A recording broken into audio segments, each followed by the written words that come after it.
Okay, I'm live. So, anybody in? Thank you, SW. I'm not talking to myself anymore. That's what I like to see. I have no idea what I'm supposed to be doing. Dansky? X? Wow, okay. Hold on a minute. I wasn't supposed to be going live so everybody could see. Hello. This is my testing 1, 2, 3 show.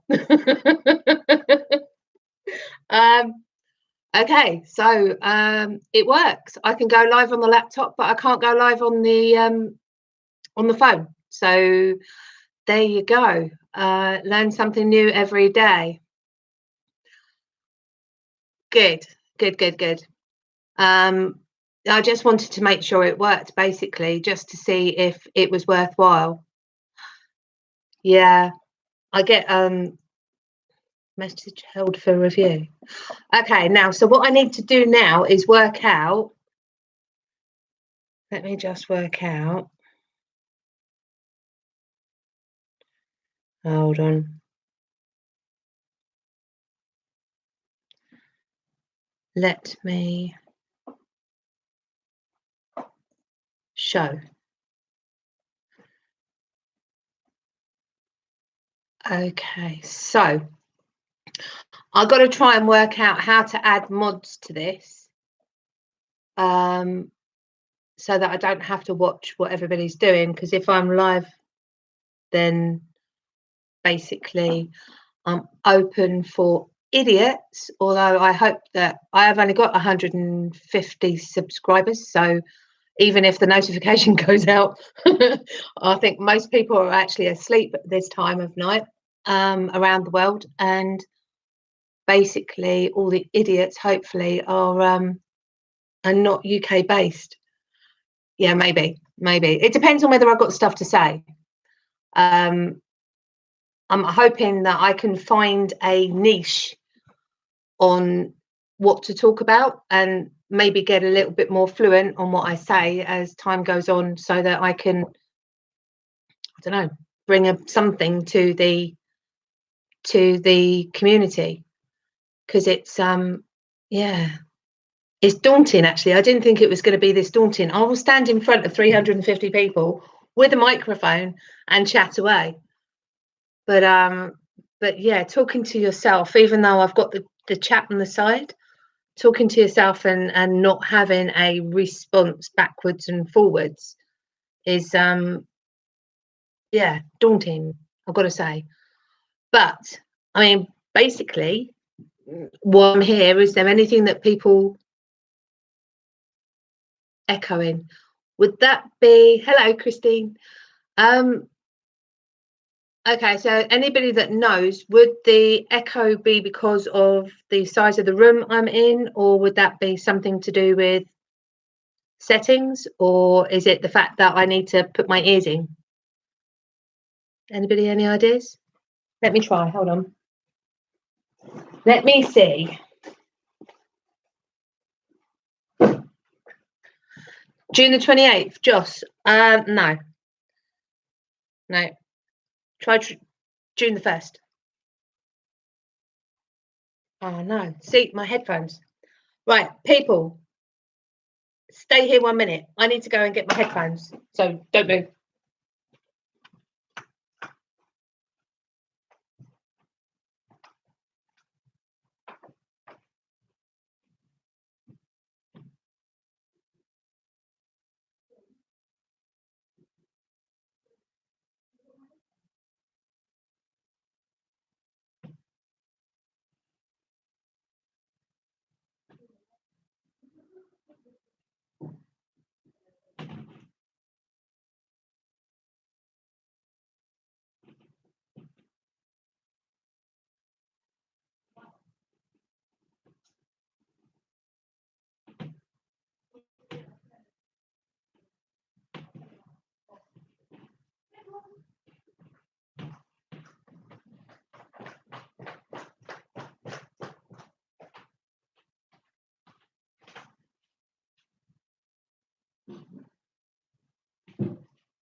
For later.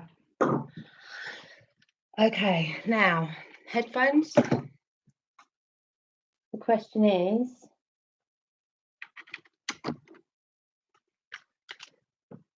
oh no, I need a microphone. Okay. Why do I think the 1st of June? You're going to have to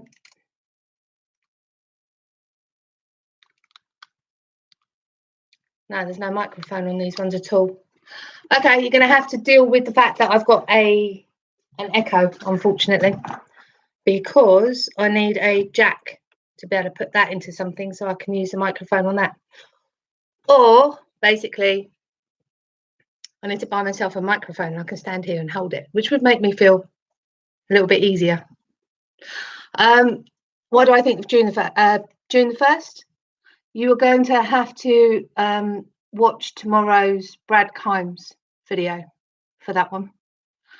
Can't really tell you any more than that because it's not my position to say so. Just something I picked up on. Let's just say that.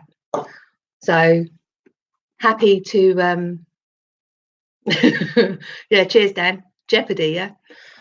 Yeah, basically it's something that could be something, could be nothing. But I'm starting to piece together different information that's coming through from different people. And my brain actually fits it together like a jigsaw puzzle. So which app has tiny microphones? Cute but not functional. Ah, so yeah, welcome to Boo Boo's first ever live stream, and not expecting. I've got 7 people turned up. Joshua, I was expecting you and SW and Al. No, X marks the spot. So not even, yeah. So I'm blown away. 7 people. Wow. I wonder how many people have their first ever live and actually you got notified. God. Corner. No, I'm not in the corner. I'm this is my house is quite, I'm not facing a wall. I'm sitting at the dinner table and I've got 8 seats in front of me. So SW, if nobody had turned up, I'd have switched off rather quickly. I went into a chat and made sure that somebody was going to be here so that I didn't have to talk to myself. Thanks, X. So basically, anyone want me to talk about anything? Exit plans, financial stuff. You know, my expertise is finance. So did I get a stuffed BG123? No, I didn't. No, I didn't. But I'm going to. I will, because I think that would be amazing. And then next time that Connie is over, the next time Connie's over, when we have our discussion with BG123 and do an interview, we're going to actually have the proper one there, except for it's a little bit small, so I don't think she'd be able to hide behind the curtains and be able to move them around as much. But hey ho. Exit plans. Okay, nobody talks about exit plans, and that's the most important thing. What is the point of sitting in a bear market and accumulating and seeing all the prices go down and sit there for wishful thinking, and then all of a sudden you get this boom and the bull run hits and you go up in value and all of a sudden you've got this ginormous amount of wealth, and then not know what you're going to do with it? You know, it's all fine having it sitting there on your nano and not not do anything with it. But what happens when you do want to do something with it? So basically I've spent the last, oh God, probably 2 months going round. Sorry, SW. No, it was BG. No, it was BG. Yeah, he had a really bad throat. I couldn't talk, so he was doing the yeses and the nos with his hands. Yeah, so basically what we need to do is be able to work out how you're going to get your money out for a start. So I've spent the last 2 months going around all the different exchanges and working out which exchange actually allows you to cash out, because obviously Coinbase was the first and foremost. Now you've got Coinbase with PayPal, and basically if you go around the places that you put money into, if anybody actually allows you to put money in direct fiat into them, then you should be able to get fiat out. Sorry to say, dirty word, Wirex, that is one way of getting the money out. They were my two exit plans, Coinbase and Wirex, but there's others now that are available. You know, I'm not going to go into lists because I'm not recommending any.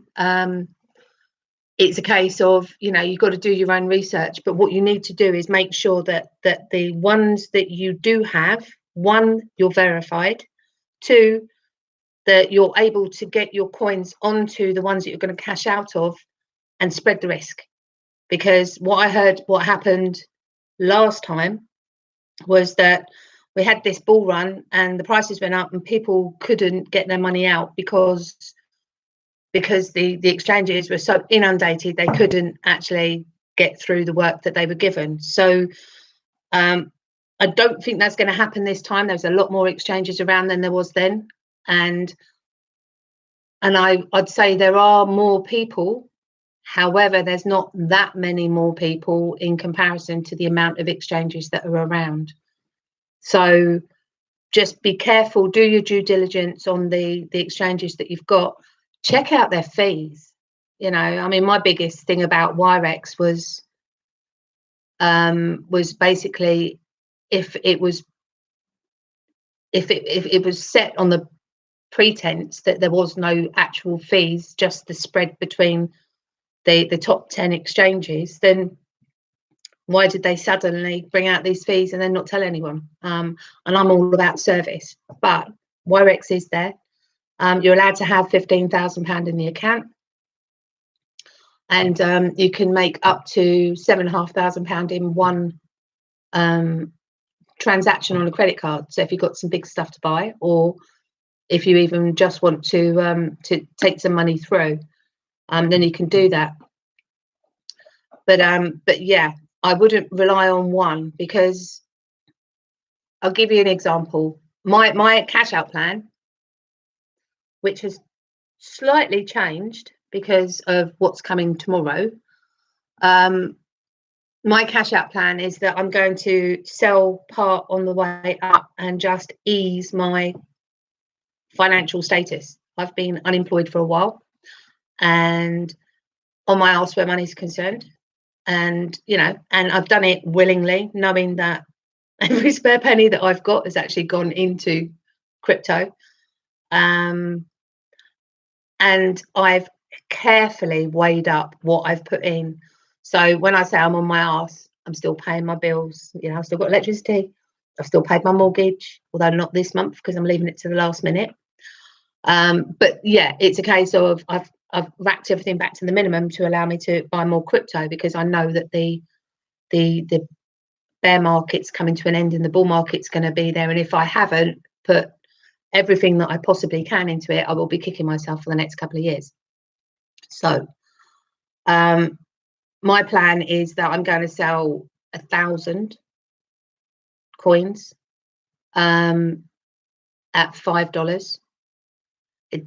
Again, it depends on what the rest of the market are doing with the rest of my coins. If they haven't grown by the time that XRP goes up to $5, then that's $5,000.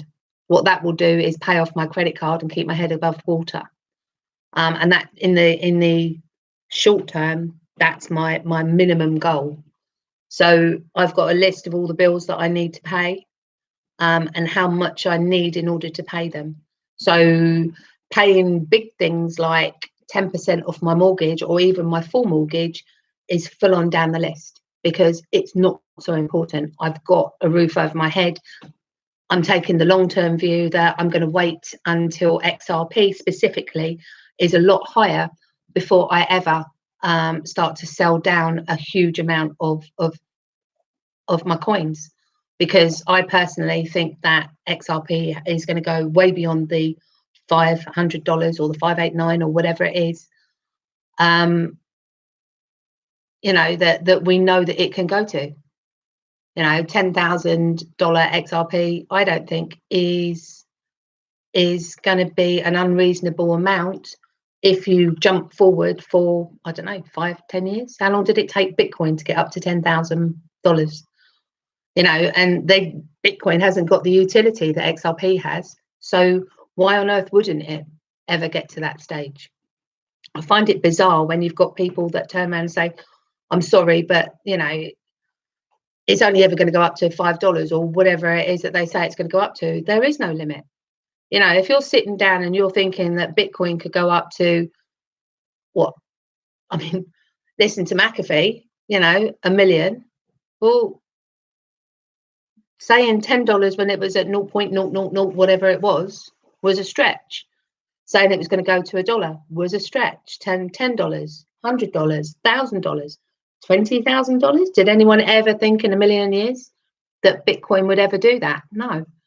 It hasn't got the utility that we've got with XRP. You right there? Yeah, that's my tenant. He says hi. You did, and I put him in the kitchen.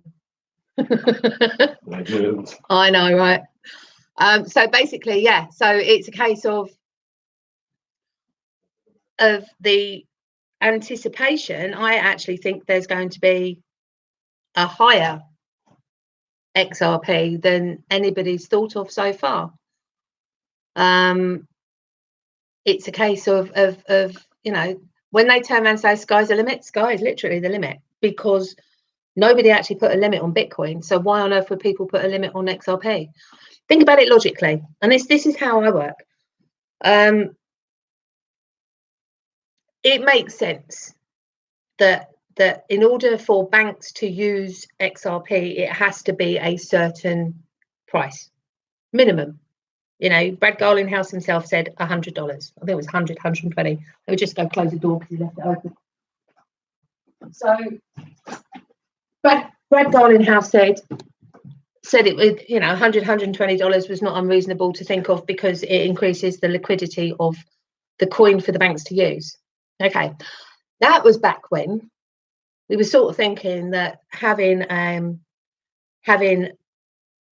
bridge currency for cross-border payments was a really good idea, and that's what XRP was going to be used for.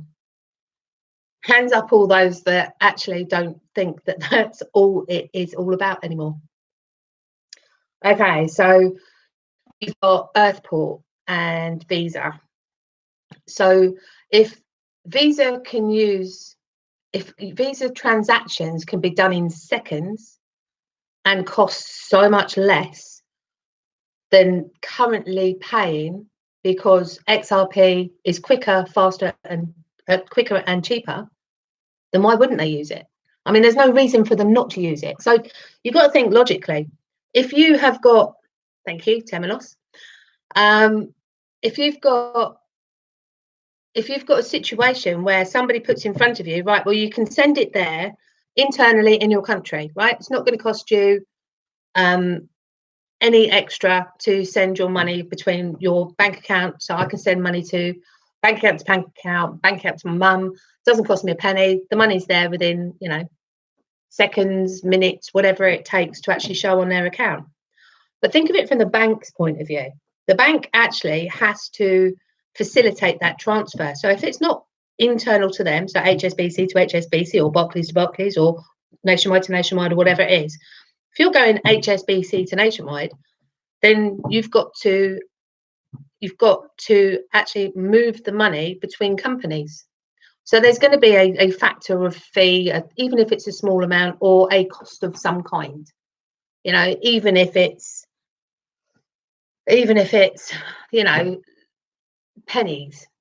But if you can send it and it's going to be cheaper than pennies for the bank to do it, why wouldn't they use that? It doesn't make any sense. So it's thanks, Chris. Yeah. Also, as Chris says, you know, banks, in order to move the money, have to have a store of money there, and at the receiving bank, in order to be able to do the movement of money anyway. So, you know, they're tying money up left, right, and centre, and there's a huge amount of money tied in Vostro. I always get it wrong. And don't ask me which one is which, because I'm not really that interested. I just know that that's what they have to do.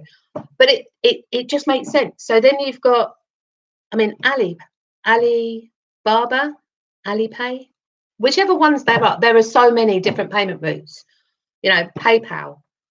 Do you know what? I had this all before I started. I knew I could rattle them all off, but I have had a mojito. And it all starts to go out the window.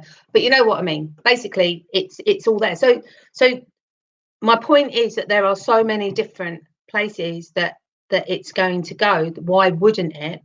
That in actual fact, the $100, $500, maybe $1,000 that we thought it was going to go to has now suddenly got larger because it's got more utility in the marketplace, in more places. So then what you do is you take it that one step further. You might and you might not actually believe that at some point XRP could be the chosen currency that someone like the International Monetary Fund would use to move money around the world, because at the moment they've got, I don't know, lots, couldn't tell you the amount of countries that they have to send loans to in their currency. So why not have it go in XRP? It's cheaper, it's quicker, and they're dealing with one currency at that time. So it makes sense. That's the reason why Brad Garlinghouse is actually sitting there in Switzerland, sitting with all of the people from international monetary funds and all of the big banks around the world, all the central banks too, talking about XRP, and there's not somebody sitting by the side of him giving the use case for anyone like, I mean, Bitcoin wouldn't even come into it. In order for Bitcoin to be used for cross-border transactions, it would have to use XRP to do it. Just saying. No, I was a joke. I mean, the ledger does allow it to go, but it still would take too long, and it would use up far too much energy. So, you know, leaner and slimmer. I think Crypto Eri said earlier on today, it's the difference between a sloth and a cheetah, was it? And I like that analogy because, you know, they're both dwellers of trees, but completely different types. So yeah, so basically, well, my point is that it could go big, it could go massive. I mean, I think that 10,000 XRP is a possibility. I think if Bitcoin can go to 1 million, why couldn't XRP at some point? So when you're doing your exit strategy, I'm going back to, you know, I go off that way and then I come back. And when you're doing your exit strategy, then it might be an idea, just an idea. If you can find a way to get one of the ledgers, maybe not straight away, but when you've got the money to spend out £70 or whatever it is that it costs to buy one in or to set one up or whatever you choose to do, then why not put 100 coins or 500 coins, whatever you can afford, somewhere and put a sticker on it and write it up and say, not moon, we're going multiverse, right? So when it goes to multiverse, then you can cash in those coins. So, you know, when it hits whatever multiverse means to you, 10,000. If you've got 10,000 coins and it hits, no, if you've got 500 coins and it hits $10,000, happy bloody days. And that's on top of all the money you've taken out already on the way up. So when I talk about exit strategies, for me, it's about managing your money in a way that's going to be best used. And it's a case of how you feel that you want to do it. So this is not financial advice or anything like that, although I used to be a financial advisor. So I will give you the benefit of what I'm going to do and how I'm going to treat it. And the way I look at it is that I believe that XRP is going to go quite high. I think 500 easily in the next couple of years. So So basically, I want to sell on the way up and make sure that my standard of living is improved, but that I'm not going to take out all of my coins and spend them up front and then have nothing left in a few years' time. And I look back and I say, I wish I'd waited till it was $1,000. I wish I'd waited till it was $10,000. You know, make sure that when you're doing this, that you have a strategy of when you're prepared to sell your coins. And if you've got other coins and they go up and you've got bills to pay, or if there's something that you want to do, then, you know, toss up. Do I sell my XRP or those 4 million kin that are worth about £100 at the moment? The 4 million kin, they might have gone up to, I don't know, 50p by then. So you're sitting on £2 million. Just saying. It's a case of, you know, which ones you want to hold on to and which ones you don't. I don't actually see long term. I see XRP. I couldn't guarantee that the rest of them would be there. So that's my personal view, rightly or wrongly. I still hold 10 different coins, you know, and I'm happy to do so. But it's a case of, if you can be less emotional when you're deciding, so sit down and work it out. I've got a whole list of I've got a loan, I've got my credit card I need to pay back, I've got the tax man that I've put off paying back, I've got a loan that I need to pay off, my car is going to die at some point, I have 2 mortgages that I need to bring down in the short term, and ultimately long term I want to clear. So I've got all these different things, and then in between that, I've peppered all the things that I want to achieve. I want to go to Bora Bora. I want to go to Liechtenstein. I want to be able to take out. I want to take out 30 grand and spend a year. And this is one thing that I promise I will do. I will set up a meet every single month for 12 months. I'll work out the best way of traveling around the world in order to do so, because we've got people in Australia we need to go and see. We've got people, obviously, I want to set a meet up in the UK, America, you know, Singapore, Tokyo, you know, and just set these different places up so that we can go. But in order to do that, I'm going to have the money to. So one, I've got to have enough money coming in to pay my bills while I'm away. I need to be able to live while I'm out and not worry about being on a budget, because that's not the point of it. You know, I need to be able to afford to go around all these different places. So I'm going to put a calendar together and hopefully, you know, maybe talk to Chip and ask Chip if maybe he'll put the calendar onto the website that he's building, so that everybody knows where people are going to be roughly,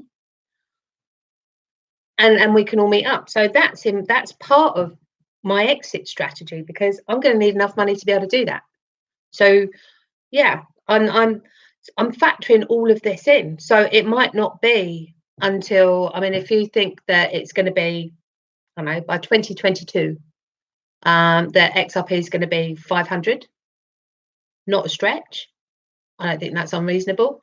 So then basically I know how many coins that I want to sell on my way up and at what point, in order to cross off the list all of the things that I've got to eat and be able to get me a little bottle of bubbly every now and then.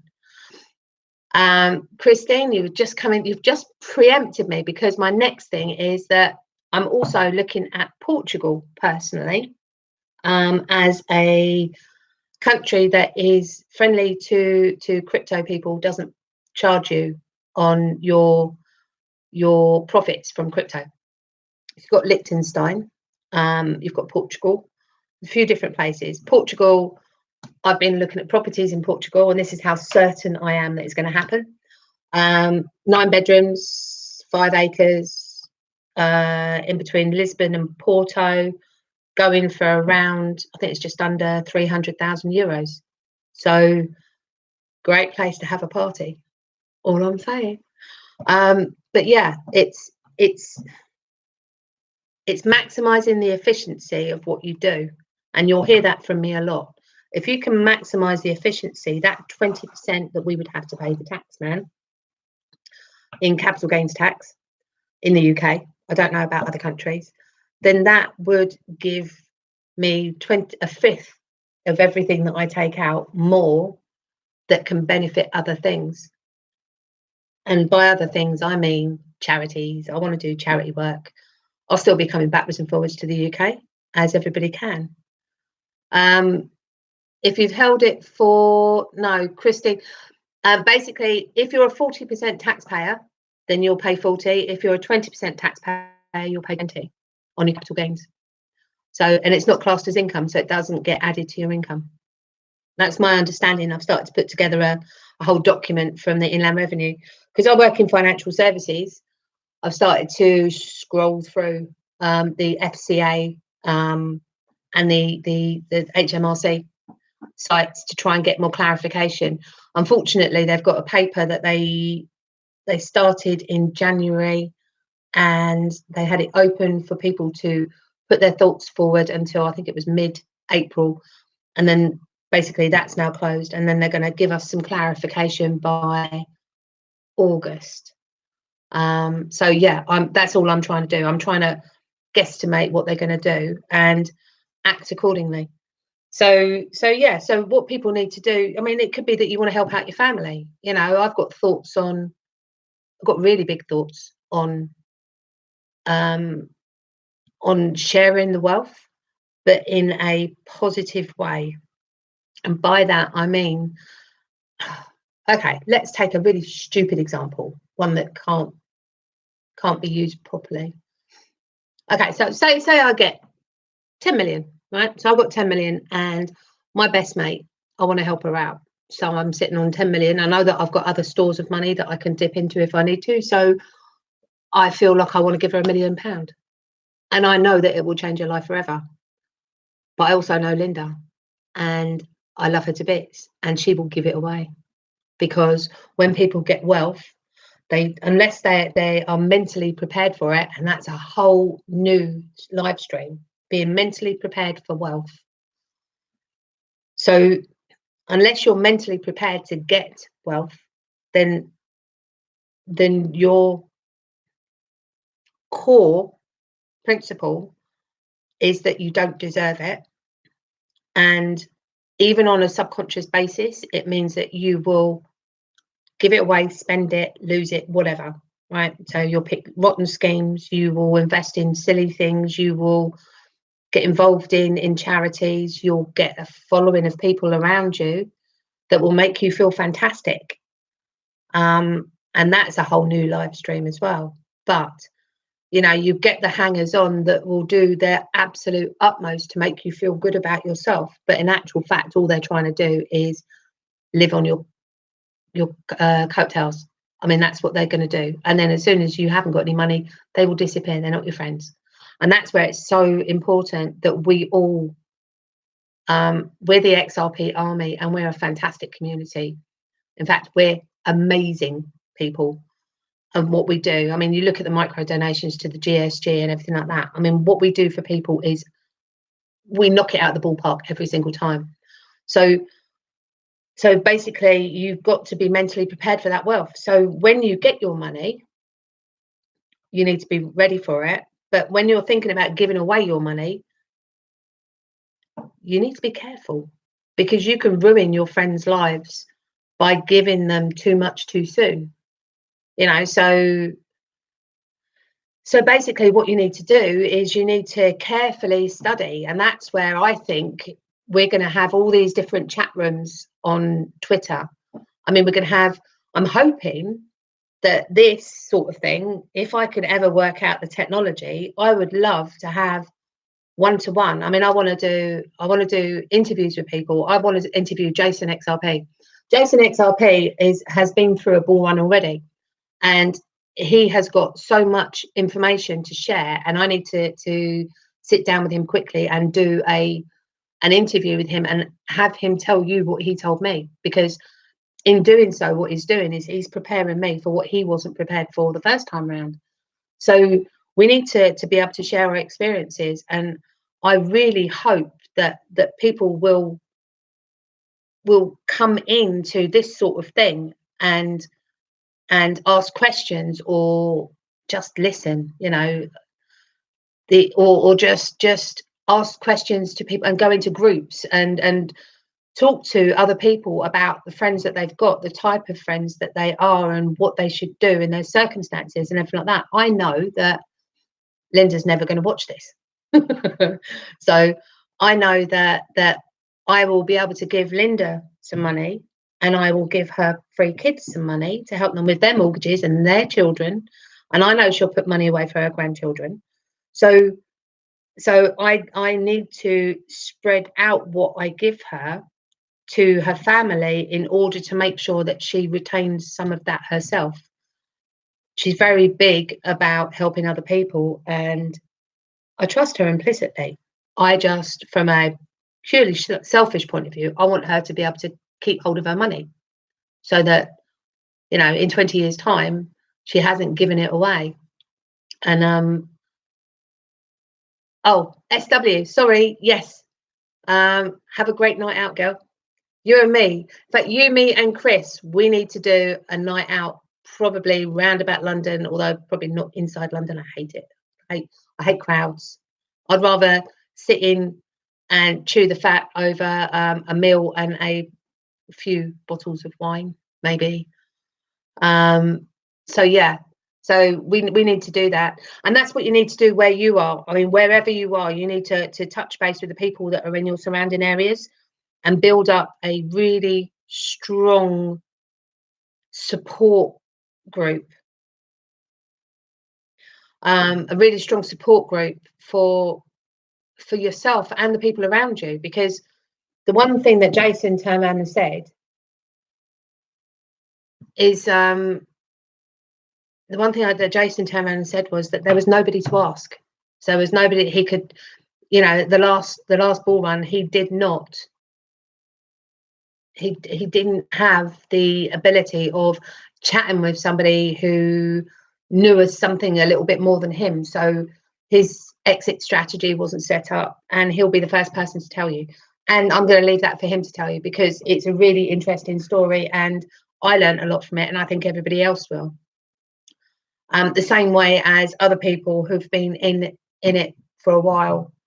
I'd love to hear Crypto Eri, you know, how she dealt with it on the last bull run, how, you know, what her strategy is.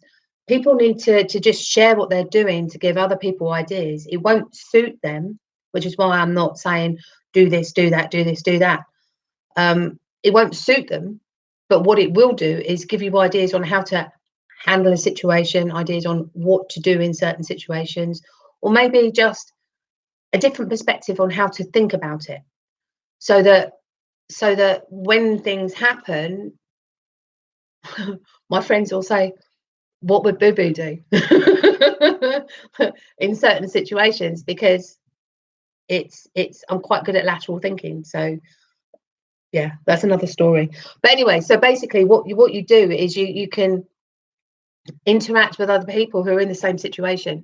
And I think that's the one thing that we're going to have so much better this time than last time, because we've got such a strong community, and we've got strong community leaders, and we've got strong people who head up different parts of the community. I mean, I've got the people that I'm not worthy. Do you know what? I don't think if I ever met Sam I don't think I would ever be able to speak, because I'd just be hello. Because his knowledge astounds me, and I understand what he's saying. I understand where he's coming from, and I would love to chew the fat with him on some of the conspiracies and ways forward and how it works and things like that. So, you know, it's, for me, it's all about the people. But it's, if we can find people locally to give us the support that we need, then wow, you know, there will be less mistakes made this time than last time. Chris, you and me, we will catch up. I think you, me, and SW do a night out, wine, beer, whatever. I'm up. You'll find that out about me. I'm always up for a drink somewhere quiet where I can sit down. I don't do the standing up anymore. I'm far too old. So have a good evening. And we will definitely party. Yeah. I mean, I can't wait to meet the rest of the community. I can't wait. We've got to meet. Does everyone know about the meet in September in Manchester? It's being held, hosted by Love for Crypto. And tickets are on sale. And I've shared it on my Twitter account, and I will share it again. So anybody that wants to go, you know, book your tickets. I think it's 500 people, so it's not a small venue. It's Manchester Arena, Manchester Conference Centre, sorry. And yeah, we're going to try and pull people in from all around the world. I've asked Bitra if they can make it. They're going to try and make it. I think it would be a good idea if maybe a couple of the other exchanges, you know, they came. I'm not so sure about Coinbase, but you know, by then, hopefully they would have proven their worth. I'm not so sure about promoting exchanges, but I think that the exchanges that have supported us deserve to be there. So, you know, Binance, Bitrue, you know, a few of the longer term ones that maybe other people know about. I think that would be a good idea. But failing that, it's going to be 500 people. There's VIP tickets. It's £25 a ticket and £30 for a VIP plus the booking fee. It's not a lot. So it's one of those situations where we're going to be able to meet and greet, and hopefully by September, I reckon by September we should be smiling quite broadly, and that's what I'm hoping. But I also know that, you know, there's been a few different dates and amounts given by different people, and it's never worked out. And I think the information that we've been given has been good, but I think that when it came to it, unfortunately, they couldn't follow through because the ducks weren't in a row. So if we haven't got our ducks in the row, then launches can't happen. And I think it's the same as every single company going. I think that Ripple wasn't ready to launch what it needs to launch, and it didn't have the partnerships that it needed to have. And I don't think it had the networking that it's got now. So I think the December 31st was one date that it should have launched. I think that February the 14th was probably the second time. I think that things have been put backwards. Hey, Ecstatic. I'm not very good at reading these things. First time. This is a testing 1, 2, 3. I have no idea how long I've been on. 43 minutes. Sorry, guys. Right.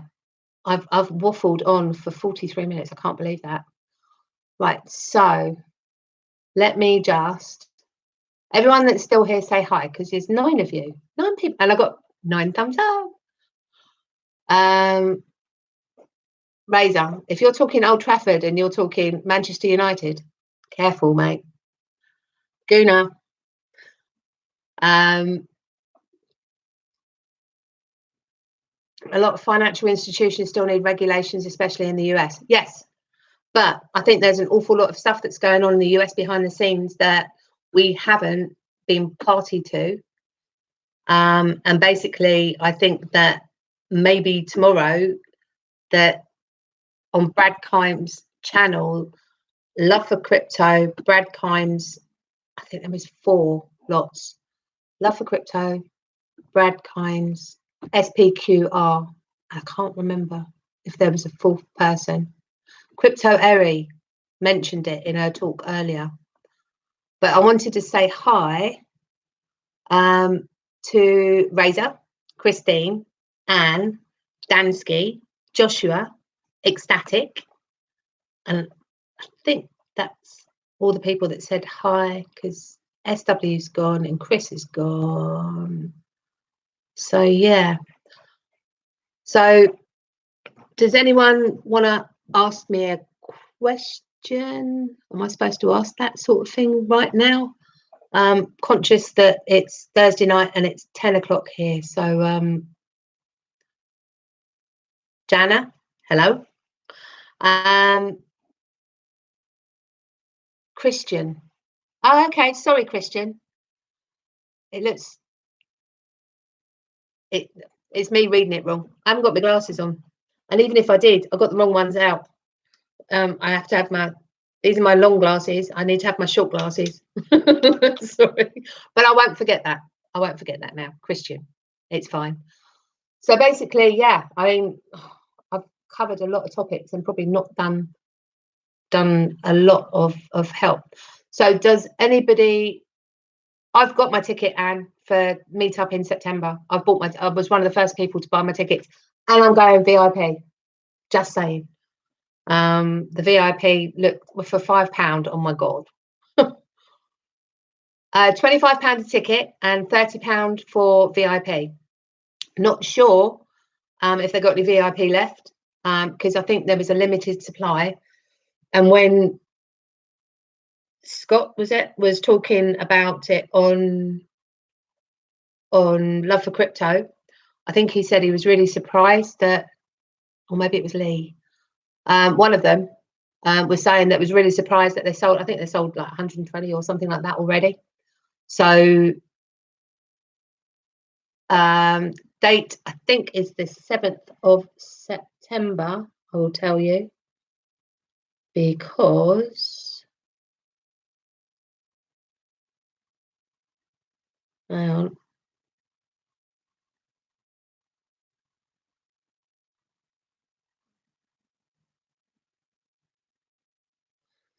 Let me just logging in.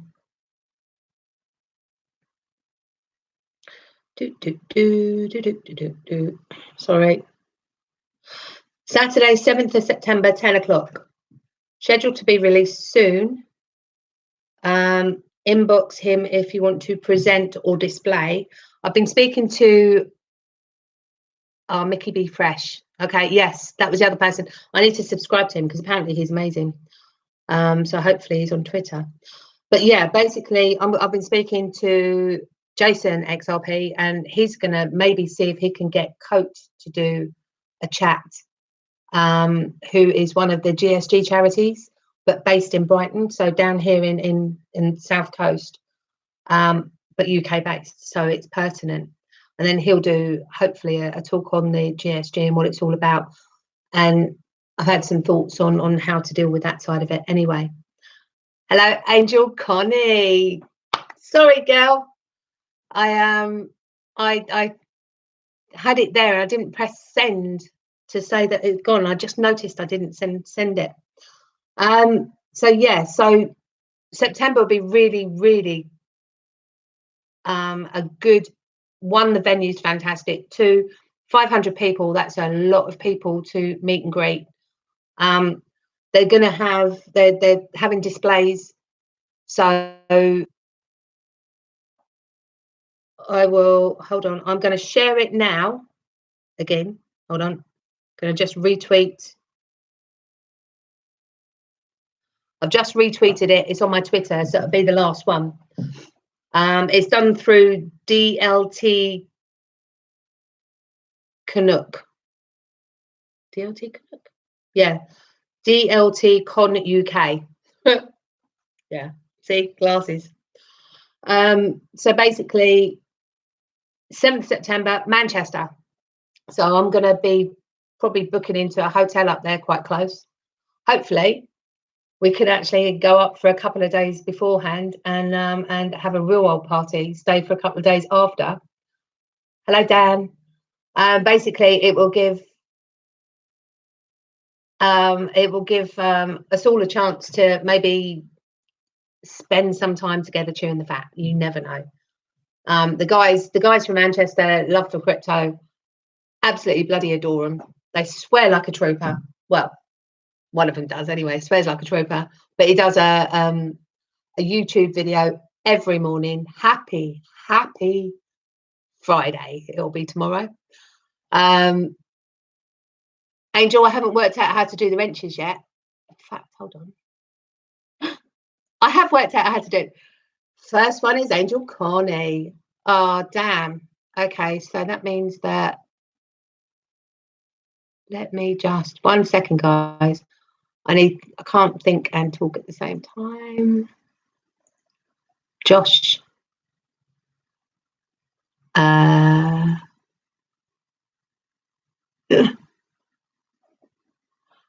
Hold on, wait.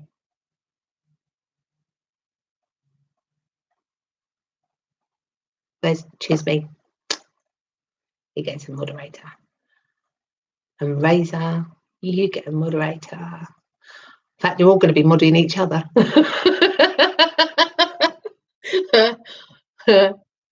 Misfit wrenches. Christian, I don't know. I mean, there's the thing. 51 minutes. So you've had 51 minutes of me talking crap to you all. So basically, I don't have a lot of technical knowledge. I can't give you names and dates on things like that. My brain doesn't work that way. I'm more of a numbers person. My expertise is pensions and financial services. So, you know, if you want to ask me where a good place to put your money is to give you an income for a certain amount of time in the UK, I'm your girl. I actually do financial planning for IFAs. So, and I've just gone back into it after having a couple of months off. So it's a case of, do I have something that will pull people in that would want to listen to me side of it? And then on another note, you know, I want to do interviews, so there will be some, but they'll be ad hoc, not regular. And then on another note, you know, I want to talk to people about the ability to allow yourself to have wealth. So the psychological implications and things like that. I think that would be really key, especially with the amount of wealth that's going to be going around. See you later, Dansky. I'll catch up with you soon. Fly. Woohoo! Hello, girl. Yeah, so it's just a case of if you feel that there would be a benefit, then yeah, I'm happy to do that. You know, if people want to let me know what they want to listen to. I mean, I've given you a very brief overview there of lots of different subjects, so I could get more intricate on pretty much all of them. I mean, psychology of wealth is something that's quite dear to my heart. Target setting is another thing that's dear to my heart. I do target workshops where you sit down and put together. Hi, Darren. Where you put together what you want to happen in your life in the next 1 year, 3 years, 5 years, 10 years, and then forever. And then you tell me what you want to achieve, and I'll tell you how to get there. And it's not hard. You know, you'd never go out on a journey in life. You wouldn't get in your car to go on a 200-mile journey if you didn't have a map. And I find it bizarre that people aimlessly wander through life and don't have a roadmap of where they're trying to go to, or what they're trying to achieve, or, you know, or how they want things to work. Hello, George. So yeah, so tell me, can I give similar advice to people who live in the US? I can't give financial advice because I don't know your financial rules and regulations, but I can give overview advice on how to look at money, how to look at wealth, how to maybe even spot scammer. You know, how to, you know, there's lots of different things that and it's all about you. It's in here, right? So Paris, France, same thing. Anything outside of the UK, I don't know your rules and regulations. I'll put it in my strapline, Christian. Honestly, I'll put it in my strapline. You know, I'm not a financial advisor. I don't even pretend. I'm not sitting here saying I'm giving you financial advice or do this or do that. So I'm pretty much like Rob Cash, and I love the way he says it. You know, you need to think for yourself. You're an adult. Take responsibility for your own life. And then, you know, that digital asset investor, put on your big boy pants, you know, pull them up, do yourself a favor and look after yourself. It's one of those situations where I think that people should take responsibility for themselves. You know, if you're over 18 and you are legal to do whatever you need to do, then basically, why would you listen to somebody on YouTube and expect what they say to work for you when you're listening to somebody who's talking to an audience of X amount, 11 people?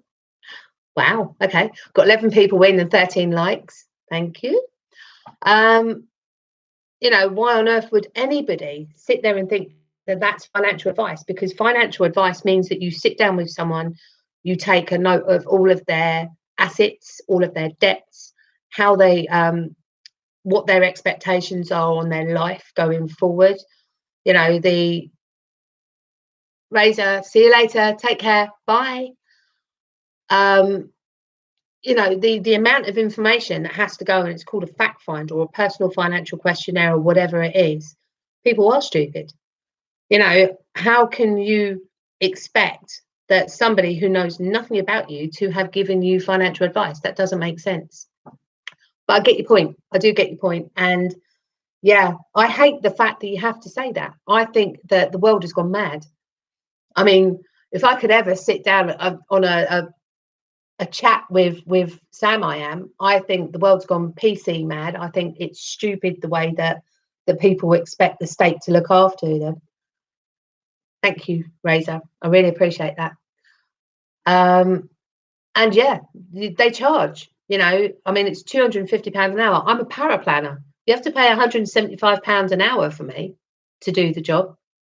So, you know, people sitting here on YouTube for free, taking down notes on what to do and what not to do, knowing that that's not specific to them, and then coming back afterwards and saying, but you said this and you said that. Well, yeah, I did, because that's pertinent to what I was talking about, but I wasn't talking to you. You know, I don't know you. Why on earth would you have taken that as advice? It makes no sense. It I know where there's a blame, there's a claim, and people want to get through and free ride it and get other people to pay for everything that goes wrong and blame everybody else. The blame culture that we've got nowadays. Take responsibility. Take responsibility for your own actions. It's not fair to put it on somebody else. You know, what happens to you is what happens to you. I know people that have been in horrendous relationships, even down to how they were treated as a child. And at the end of it, it might be something that comes up at the end of a night, and you've known these people for years, and all of a sudden they say, yeah, that happened to me when I was a child. And you sit, look at them and you think, bloody hell, how did that not ruin you? I would be a wreck in the corner if that had happened to me. I would be sitting there, banging my head against the wall, rocking backwards and forwards. I couldn't even dream about dealing with that and coming out normal. So, you know, there has to be an element of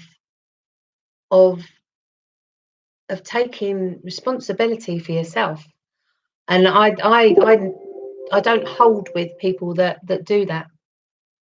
So I am going to have to love you and leave you, because that was my little ringer that says we're nearly at an hour. And also I've been told that my battery is running low and it's not plugged in, and my extension leads upstairs. Anyone got any questions? George, yeah, you sue YouTube, see how far you get. You don't see the big conglomerates getting sued by the little people. Ah, don't go, just got here. I'll stay on if you want. I mean, do you want me to? I've got no problem chatting to you all. I'll answer questions, cover topics. Happy. I'm sitting here on my own tonight. My tenant's just gone out. I've got me alcohol. Okay, well, in that case, I need to go and get my extension lead. I'll be back in a minute. Hold on. Talk amongst yourselves.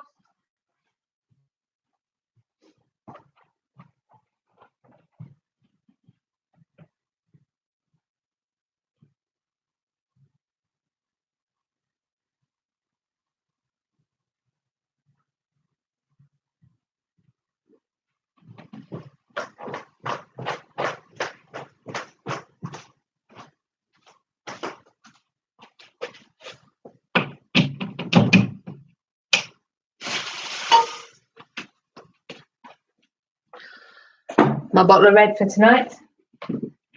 Because Thursday is my new Friday. I don't work Fridays. So, because I don't work Fridays, Thursday night, I go to Slimming World.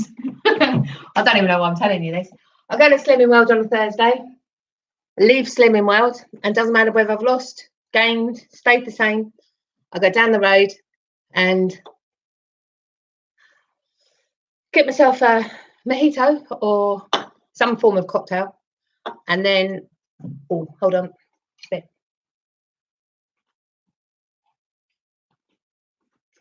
And then I get my magnet coaster. I know. And my bottle of red.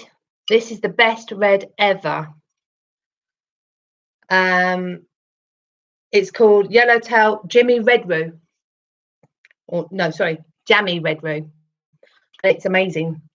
But I magnetize it because when you magnetize red wine, oh, hold on, what's happening there? When you magnetize red wine, it makes it taste better. And you don't get the hangover the day after. And it goes down smoother and it's not so acidic and. Of course, Carl. Hey, Carl. It is. It's a yellowtail. Is that backwards or is that forwards? I don't know. It works, Carl. I proved it to you. You know it works. Don't even start that. God. Okay. Joshua, I said I'd have a drink with you tonight. Portuguese red wine. Portuguese red wine is either, we used to go in Portugal, we used to go to a place called the Chicken Shack when I lived out there. Oh, hold on, yeah. Of course. Sorry, Carl, you're a mod.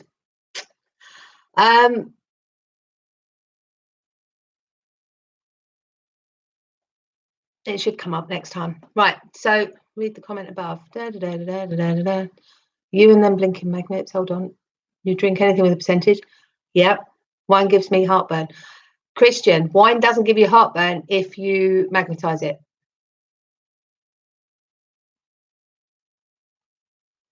Barmy Boo. Yeah, thanks, Carl.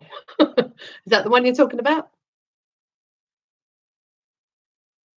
Above that. Hold on. I've got my glasses on. I didn't actually expect to be on here more than 5 minutes with Joshua. Barmy Boo. Above that. Don't go, just got here. Through YouTube.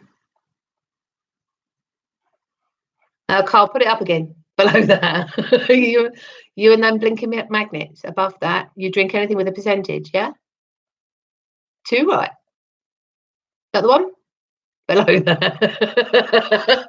Fuck off. I'm not playing that game no more. Git.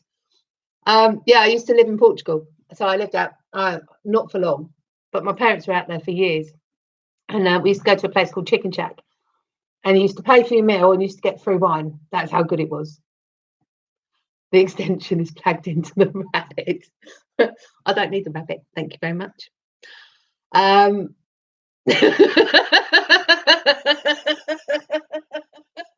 George is joking.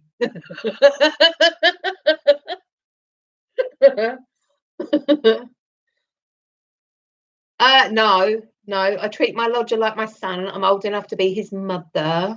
So no, don't even go there. Right, guys, you need to understand about Carl. He's a piss taker, right?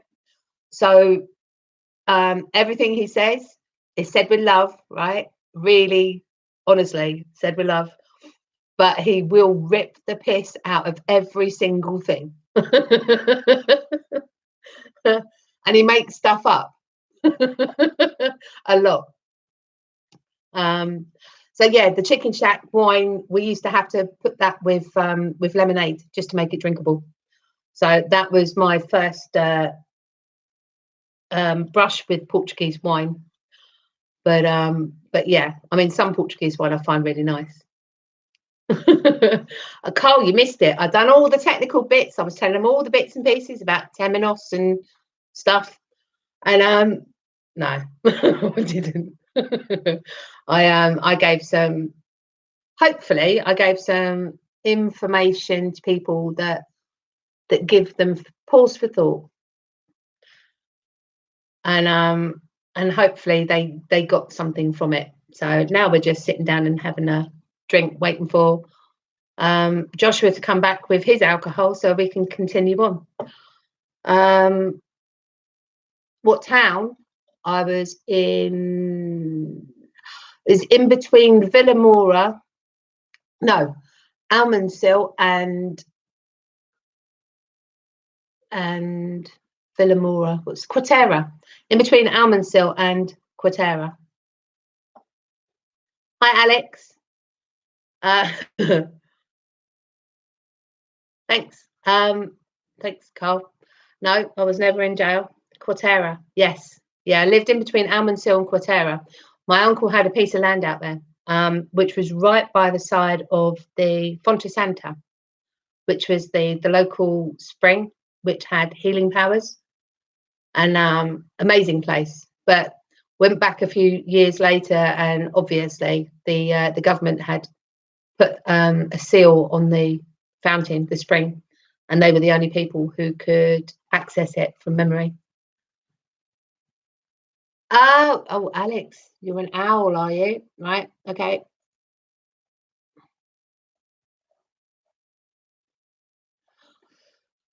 There you go. You're a mod. So yeah, so we've covered quite a bit today. Down to 8 people in the stream. I've covered being prepared for wealth, the psychological impact of wealth. We can cover at a different time, but being mentally prepared is really important. Sorry, Christian. It's the people that are in one of my chat rooms automatically get mod status. I promised them that I would.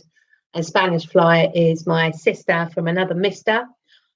She's on the zoo with me, and yeah, she deserves it. She's a good girl. I love Fly. What was I saying? Yeah, so I've covered a few different topics. So I've covered off about having an exit plan. I've covered about having a plan for cashing out, physically having a plan of how much money you need to cash out and to achieve what end, so that you don't cash it all out at the same time, because you're going to miss out on some great hikes and kick yourself hard. I've also covered off with magnets. I've covered off with living in Portugal.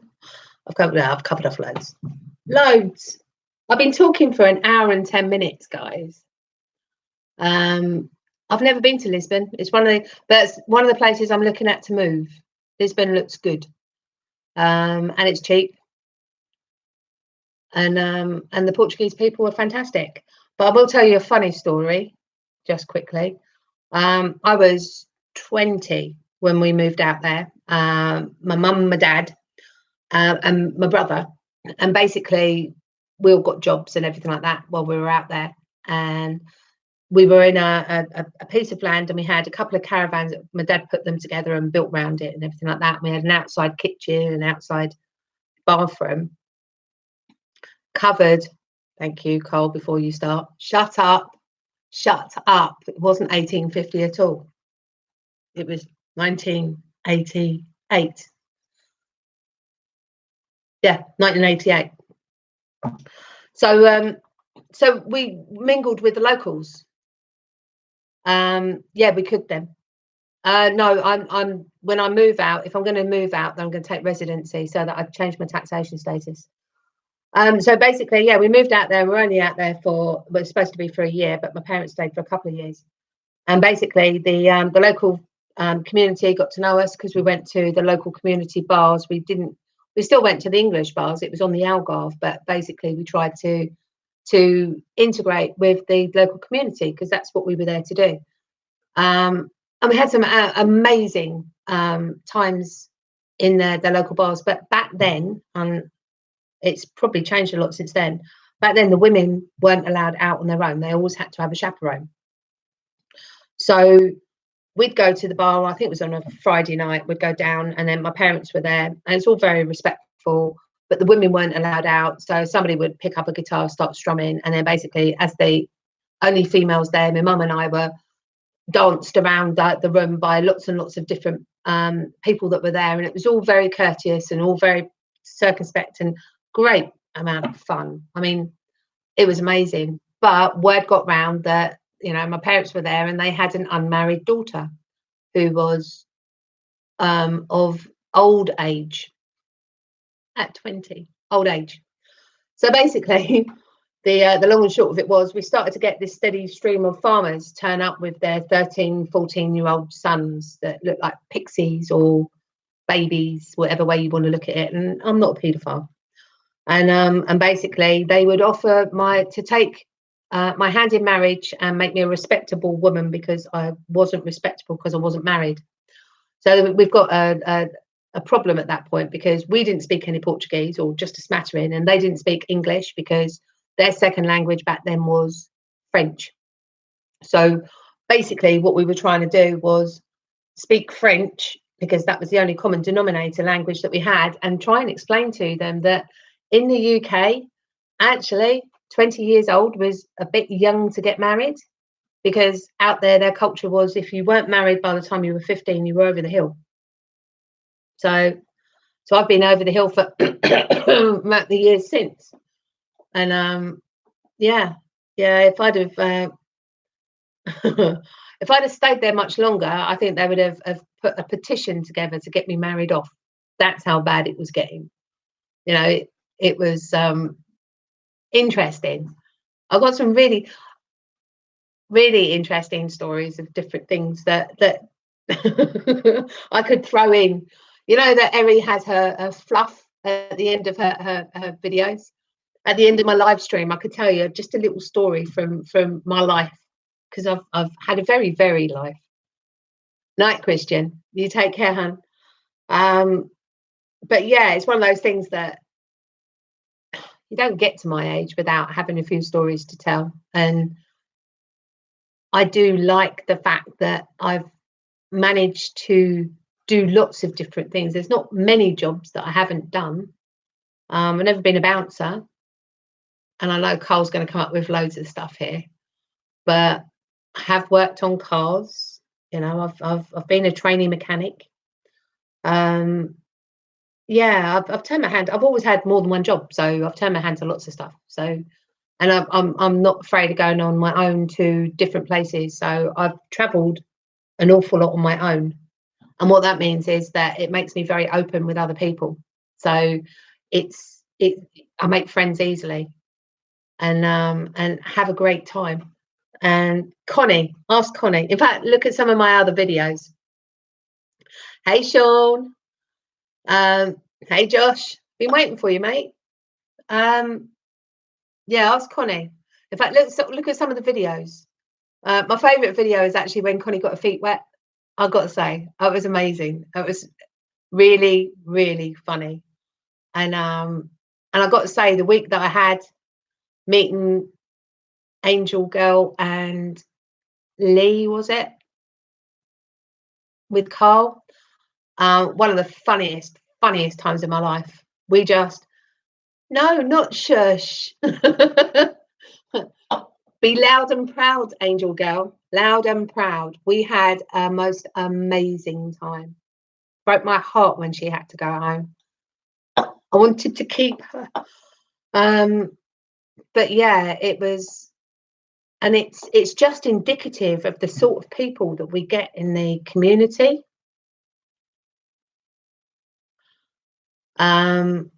Notorious. Hey, Han.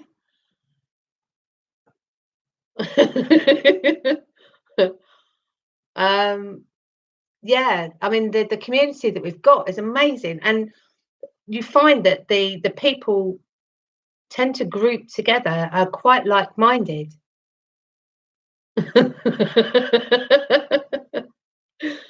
It's it's one of those things that amazes me within the community. It's because we the way that I look at it is, people are made up of different energy, and this is probably going to go, anybody that's not spiritual probably won't understand this, but everyone's made up of an amazing energy, and depends on how you think is how that energy works for you. So a negative person will bring in negative people, and a positive person will bring in both. People that are aware of the negative and positive energy that people can bring are able to distance themselves from the negative energy, and then that's the person that I am. I try and stay away from as much negative as I can, but I also have this mama bear thing that happens where anybody goes for my friends and that's it, I go mental. So I'm very protective on that side of it, and I am a little bit known for that. So it's a case of the people that you bring around you, that flock to you or are drawn to you, generally are like-minded. And what I found amazing is the fact that we're doing it on Twitter. How does that work? I knew Angel was phenomenal, absolutely amazing person from the tone of her messages. And and when I met her, I mean, she's even better in real life than you could even imagine. You know, the gentle soul that she comes across, and she really is. She honestly is. She makes you want to protect her, doesn't she, Carl? But it's a case of we seem to have been pulled together into this community, and the community as a whole is fantastic anyway. And very much, most people are quite altruistic in how they. Yes, part 2 is going to be in the USA, Carl, and it's altruistic how we speak together. You know, we talk about helping the community or helping the charities and being good people and putting collections together for people that got cancer. I mean, what community does that when they have no idea that the person on the end of the phone is even a real person? But that's what we do. And then you've got these groups of people like the zoo, where you've got like-minded people that are pulled in together that do amazing things, you know, and they do amazing things together for the wider community. I mean, Notorious, you are awesome. I mean, I so look forward to watching your premieres every single week. And I try my damnedest to actually stay awake long enough to do it. Share the video, but Boo Boo, turn in a picture from somebody else. Don't get you. Sorry, share the video, but Boo Boo, turn in a picture from somebody else. Don't get it. Sorry. Yeah. And Notorious, I'm talking about. You're efforts, your epic efforts. I mean, what you do with the videos, and you turn a film that we've all pretty much seen probably, and pick out bits and pieces, and then you put in all of the relevant information that's happened recently, and how you gel that in and make it pertinent, and it runs smoothly, and it gives the XRP community the information that you're trying to get across, but in such an amazing way that you're sitting there at the end of it going, why did you stop? Why can't you actually have a film that just keeps on going on forever? Because I would watch it all the time. SW, you're back. You feel like missing out. I thought you were going out for a drink tonight, hun.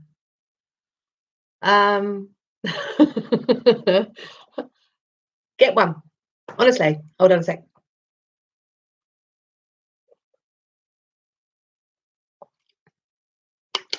I've gone nearly an hour without a drink. See this here? My honorary grandson sent this to me because he knows. Hold on, let me go that way. It's a unicorn.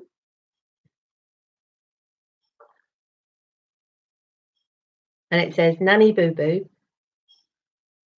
love you lots, Lucan. Not my real grandson. I haven't got any children of my own, but I have people that call me mum, and one of the people that calls me mum's got a son, and he calls me Nanny, and I love it. And he follows me around the house. Well, he did to start with. Followed me around the house going, Nanny Boo Boo, Nanny Boo Boo, Nanny Boo Boo, Nanny Boo Boo, Nanny Boo Boo, and you go, yes, Lucan, nothing, just Nanny Boo Boo, Nanny Boo Boo, Nanny Boo Boo, because he doesn't have a nanny. He doesn't have a nanny, and he really wants a nanny, and I stepped up and I become his nan.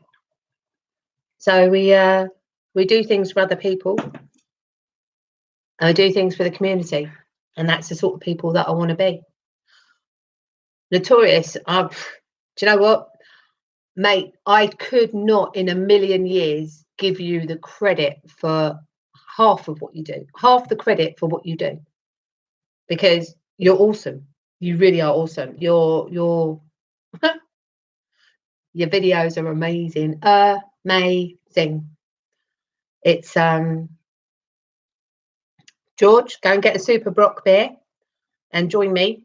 And I'd like to toast Notorious, because Notorious, your efforts on a weekly basis actually is something that the community looks forward to. And what we need to do is launch that out even more so that more people get to see it, because you do not have the subs or the followers that you should have. New video coming today. Love it. Oh, and a quick reminder, do you need my email address if you're going to put that thing together for me that we were talking about a month ago? Here. I'll DM you. Don't worry about it. So yeah, where was I? Oh, okay, drinking more wine. People are amazing, and people in this community are even better. I mean, you've got such different types of people, and for some strange reason, most of us, it's like putting together a jigsaw puzzle. It's how I build a team. When I'm running a team of people, you get people with strengths and weaknesses, and somebody's strength will be somebody else's weakness.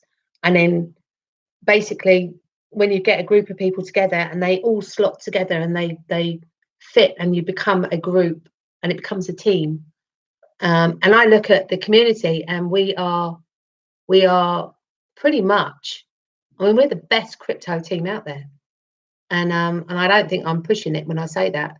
I've only been in it since I found crypto. Somebody actually told me about it on a face-to-face basis down here in September. In fact, no, August, they started talking to me, and I started doing the research, and I started to get excited. They talked to me about XRP specifically. I bought my first XRP at the end of September. I'd never even been on. My Twitter has been open since 2012, I think. And that's because my Facebook feeds my Twitter. I'd never been on Twitter before that. But I went on Facebook, yes, we are the best girl. I've been on Facebook and couldn't really find anything to do with the crypto, and I was looking for my peer group. I was looking for people to speak to, listen to, help me with research. You know, I can sit and research funds till it comes out my ears. You know, you tell me what attitudes of risk you are, and if you want to have certain types of funds, you know, whether it be ethical, whether it be in specifically in or not in Japan and things like that, then I can do that. That's okay, George. I'm actually quite enjoying it. I'm probably going to run out of voice at some point, but I'm a girl. I can talk. It's great. But it's a case of I didn't know how to do the research on crypto. I can follow the rabbit hole down, and I understand some, and I had no idea on the rest of it. You know, I understand what Swift is. I understand what movement of monies are, what the cross-border transaction is, and everything like that. I got that straight away. That's why I bought XRP in September. But I wanted to know more, and I didn't know how to do it. And the people that I was speaking to about it was a face-to-face, and they weren't talking to anyone on Twitter either. And in fact, I think the person that introduced me to it, I don't think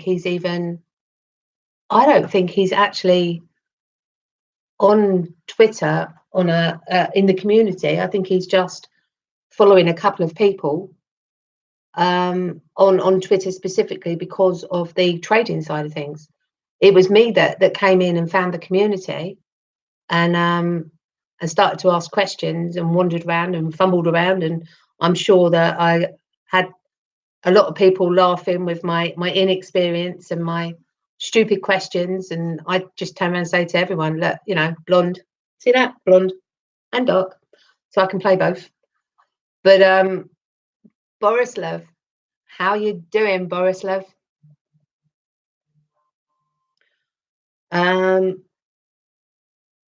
Yeah, and I'm sure people really did behind the scenes go, it's her asking sillies again. Personally, I don't think there's any such thing as a silly question. But yeah, it was the welcome that I got. I mean, I spent New Year's Eve on Twitter in the GSG group, chatting to people that I'd never seen, telling them, sharing stories and talking shit. And, you know, some of those people are Connie and my best mates. You know, it's Anne, Nordic Anne, you know, you are an amazing woman. She does stuff that even I wouldn't do. You know, she's a crack. She's a crack. I can't wait to meet her. And I'm hoping we're going to meet up in Spain sometime soon, please. You know, an RTB. You know, luckily he's in the zoo, so I still keep in touch with him.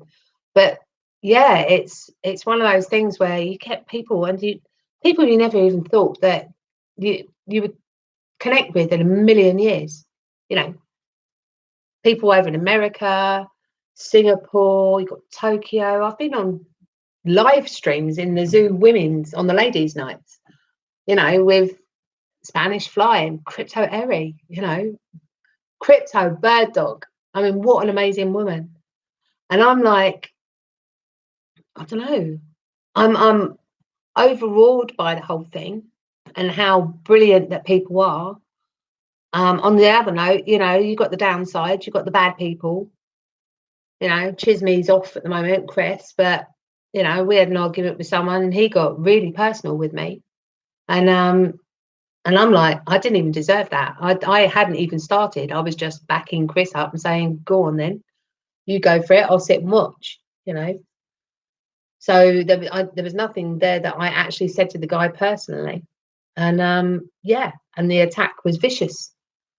And it's a reminder that, you know, people, there's not all nice people in the community, and it's just one of those things. There's good and bad in every place. And I think as long as the people that you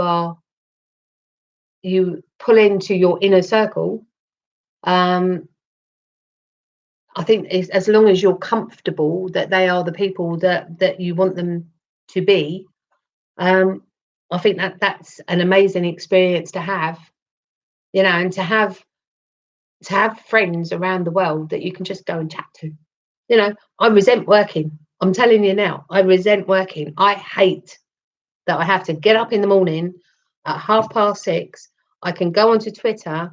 I've missed 250 posts on the zoo or 174 messages on my chat, and I'm like, I haven't got time to read them. I've got to get up for work. I resent that. I think it's awful.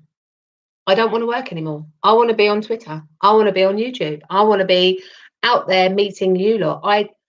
I've never had this focus before. I've been a workaholic my whole life. I've always had more than one job, always had 2 jobs. You know, I sell magnetic jewelry, make no bones on that, and I'm a power planner. And it's a case of one of them is my passion and one of them pays the bills. So, you know, and what the XRP is going to do for me is going to allow me to also build my business with energetics and bring the magnets to a lot more people that maybe wouldn't have been able to afford to. I mean, I went to Kenya years ago. In fact, I need to pack that for next week. And I spent some time with the Masai Mara tribe. And at the end of it, I gave them a magnet pebble that was yay big. And I gave them that so that they could help purify their water, but also because of the healing side of magnets, they could use it for their healing. So I gave it to the medicine man and told him that it was something that would relieve pain. And it was an absolute inspiration to actually be able to go and do that to somebody who might or might not have used it in the future, but I felt good because I gave it to them, you know, because as far as I'm concerned, I'm there to help other people. And if there's something that I know, or if there's something that I've got that can help them, then, well, yeah, I've just started a new job. I've been there. I did 1 day the first week. I did 3 days last week. I've done 4 days this week.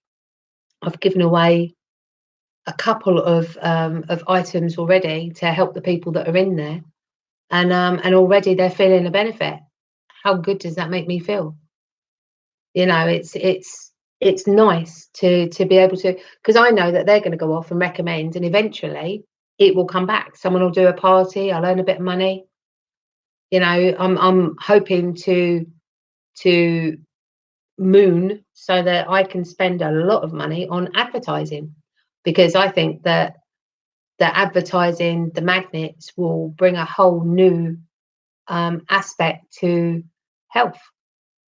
You know, it's going to be something that can help people with their health, as well as the stuff that they get from the doctors. And it's for me, it's a passion. You know, I'll talk all day, every day about magnets and the benefits of magnets, and I know Carl doesn't believe it, but I've had too many people come back with too many great stories. I've prevented people from having operations. I've eased pain. I've not me, the magnets. I've given stuff that eases pain. I've given stuff that's made a difference in people's lives. So, you know, to have the financial freedom to be able to go and do that. Yeah. Well, I've got, I'm not going to say it. No, I've got a magnet. I've got a magnet. I've got it on my wrist. Magnets and copper. Copper's really good for pain relief. Magnets are really good for the pH level of the body. I've got magnet earrings. I've got 2 sets of magnets on my necklace. My necklace has actually got a magnet on the back end of it. This helps me with my asthma, and it does make a massive difference. I've got a magnet on my belly ring, helps me with my women's things. I've got a magnet on my ankle. So I'm smothered in magnets. I drink magnetized stuff, and when I take them off, then I get ill. believe it or not. So, and like you say, SW helps you with your horse. They throw a magnet blanket over the backs of horses when they finish their races because it helps them to recover quicker and stops the injuries. So, you know, if they didn't, they wouldn't. And horses and animals don't have a comprehension of what it is that's happening to them. So we're not talking placebo here, but it makes a difference. So so yeah, but that's another video. You know, I don't mind doing my whole presentation on my video because that's my passion. You know, helping people with their health is definitely my passion. I'm Reiki 3 qualified. I can do healing without touching, and I think that is an absolute. It's a gift, and it's a privilege, and it's something that I love to be able to do. So yeah. But anyway, right. So people, you've got to be bored of me talking to myself right now. So I'm going to 1 hour and 36 minutes. I never thought for a million years I could talk for this long. I don't talk to people from, well, when I'm not working, apart from Sean, and he's out most of the time, I can go days without talking to people. Twitter, Twitter, I'll talk on Twitter all day and every day, but it's not physically talking. And yeah, you're gonna have to. I'm gonna run out of stories to tell. If I tell you all my stories now, then you know, what do I say at the end of the next video that I do or the live stream that I do? You know, it's and it's 1 hour and 36 minutes, and it's, oh my God, it's 8 minutes to 11 at night. Not that I have to get up for work tomorrow, and I am on holiday, and I am going to South Africa. Oh my God, I'm so excited. South Africa. I'm flying to, here's the thing, right? And then I will let you all go because obviously it's getting late, or early or mid-afternoon, wherever it is, whatever time it is in the place where you are in the world. And that's the beauty of the internet. It could be any time, any place. George, you got a 6-pack there, haven't you, mate? But it's difficult because I like to share, and I love to talk, and it's 1 hour and 37 minutes, and I'm like, wow, how on earth are you lot still sitting there? It's, you know, I've got 8 people in the stream. Okay, that's 1 person gone. But, and that's blown me away. Oh no, 9 people in the stream. And it's absolutely blown me away that you're here. 23:53. Yeah, you're an hour in front. But yeah, so next week, right? So this week, my holiday starts now. So tomorrow I get to pack and do all my bits and pieces. Saturday morning, I'm at the hairdressers because obviously great is showing through. So I'm gonna have that done. And then Saturday night, I've got a friend of mine coming down from Essex, and we're going out in the town because I haven't been out with her for ages, since my birthday.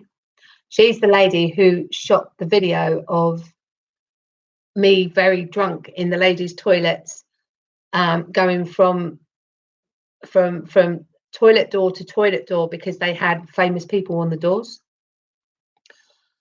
And basically, so yeah, so we're going out on Saturday night, and then Sunday she'll be going off probably in the afternoon after we've got over our hangover, because we're doing cocktails on Saturday night out and about in Eastbourne. So if you're in Eastbourne, you're warned. Girls' night out. I'm afraid it's going to get messy. And then Sunday night, I'm driving to my sister's, which is about 100 miles away, and staying with her. And then she's taking me to Gatwick Airport at 5 o'clock on Monday morning, because on Monday I'm going to Stuttgart in Germany, and we're going to spend the day with Energetics. She's booked us in, so we're going to go and spend some time in the head office, which is great because I love the people in there. Been doing this for about, I think, 9 years, about 9 years. So I know a lot of the staff in there already. And then we're going to fly to South Africa on Wednesday. And then we come back the following Wednesday to Germany. And then we're going to go to Switzerland for a couple of days because she's booked to go with her family. She's got a couple of young children and a boyfriend. So she's invited me to that, but I've got work on the Monday. So I'm going to Switzerland from Friday through to Sunday. And then her boyfriend's going to bring me back to Stuttgart on the Sunday because he's got work on the Monday as well.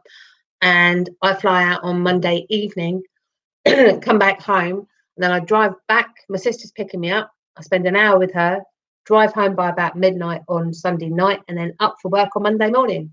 How's that?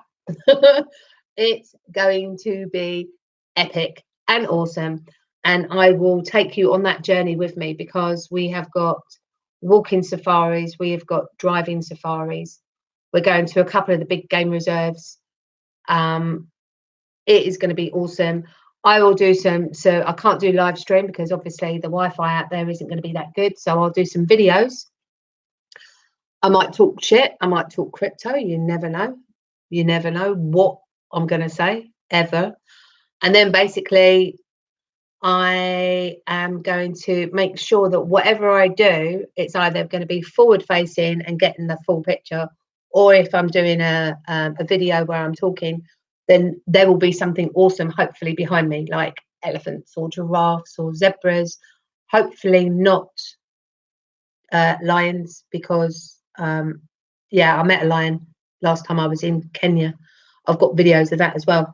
But yeah, I am so excited, but I get to spend time with my favorite people in the world, apart from my people that are on Twitter, obviously. And they are called the Templemans. Lee Shaw and Hugo Templeman. They are doctors, and they set up, I promise. They set up a hospital out there when they finished their training as doctors. They're Dutch. So they went out there, were supposed to be out there a year, ended up staying. They're probably in their 50s now.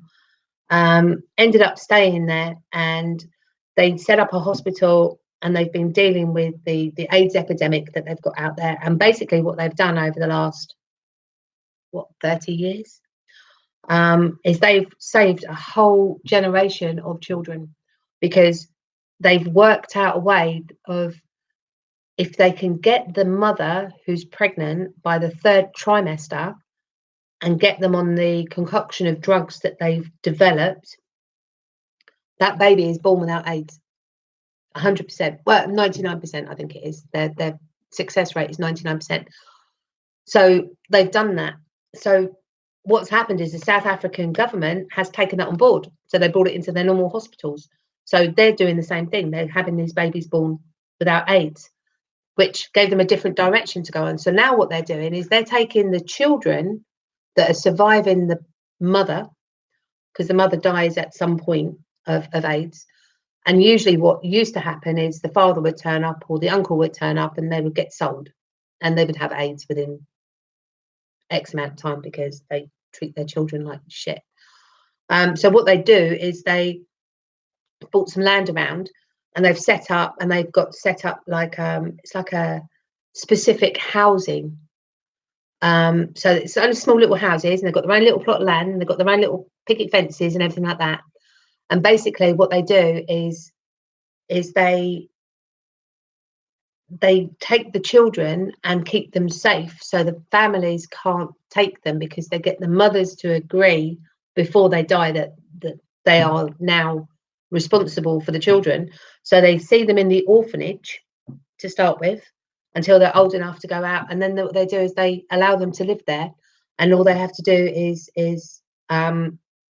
they finish their schooling, and then they are self-sufficient, and they teach them to be self-sufficient, and they keep the families together. And if there's more than one child, and it's epic, it's amazing. These people are pioneers like we are, but they are so down to earth. Liz Shaw and Hugo, if you ever watch this video, I love you so much, because what you do has got to have an impact on you, both financially and physically. And living away from home, I know you've brought your kids up, and it's one of those things where you gave up everything to do such an altruistic, fantastic thing, and you're still normal people. You know, they're my dancing partners. We go dancing. They're amazing. They like the red wine as well. Hugo, magnetize it. But they're awesome. You know, when you meet certain people in your life that just make a difference, but they don't just make a difference to you, because they show you how awesome that people can be. They make a difference they save lives. They're changing a culture, you know, little bit by little bit. They're actually changing people's perceptions on especially where the children are concerned. So awesome. That's all I can say. Words have no meaning, because there is nothing that I could say that would do them credit for what they've done. Absolutely brilliant people.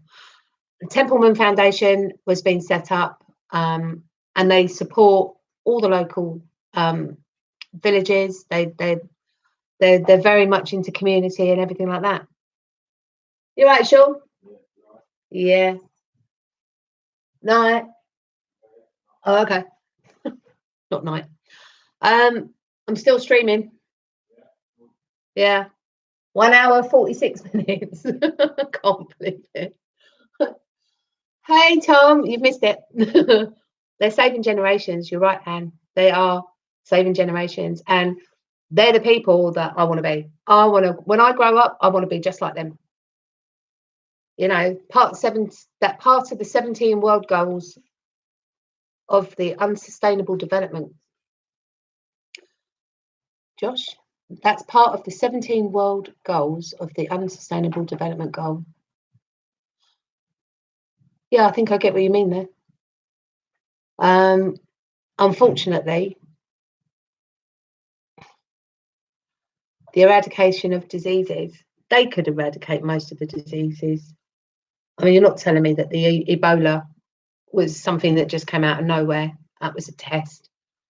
You're not telling me that AIDS isn't something that can be prevented, because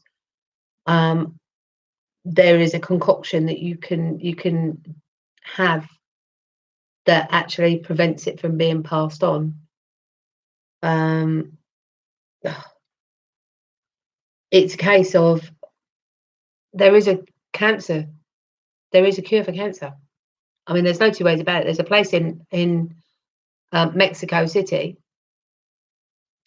that basically they know how to treat stage 4 pancreatic cancer of the aggressive type. Now, if they can do that when the doctors have given up, then there's something drastically wrong with the world. But they were, I think it was Texas, that clinic, and basically what happened was the government went in and shut them down and burned it. So they moved to Mexico, and now they work out of Mexico. So, you know, awesome clinic. Can't remember the name of it. I was hoping when I went to Mexico a couple of years ago, I was hoping to actually sort of put my head round and just go and have a look. But I talk about it when I do my talks on magnets and healthy lifestyles and things like that. So healthy lifestyle. It's magnetized, so it's more healthy. And your English is a lot better than my French, George. So now they're starting to use the cures, hence AIDS in Africa. Here in the US, they are curing hepatitis. It's a start. Yes, it is. Yes, it is. It's a start too late, though.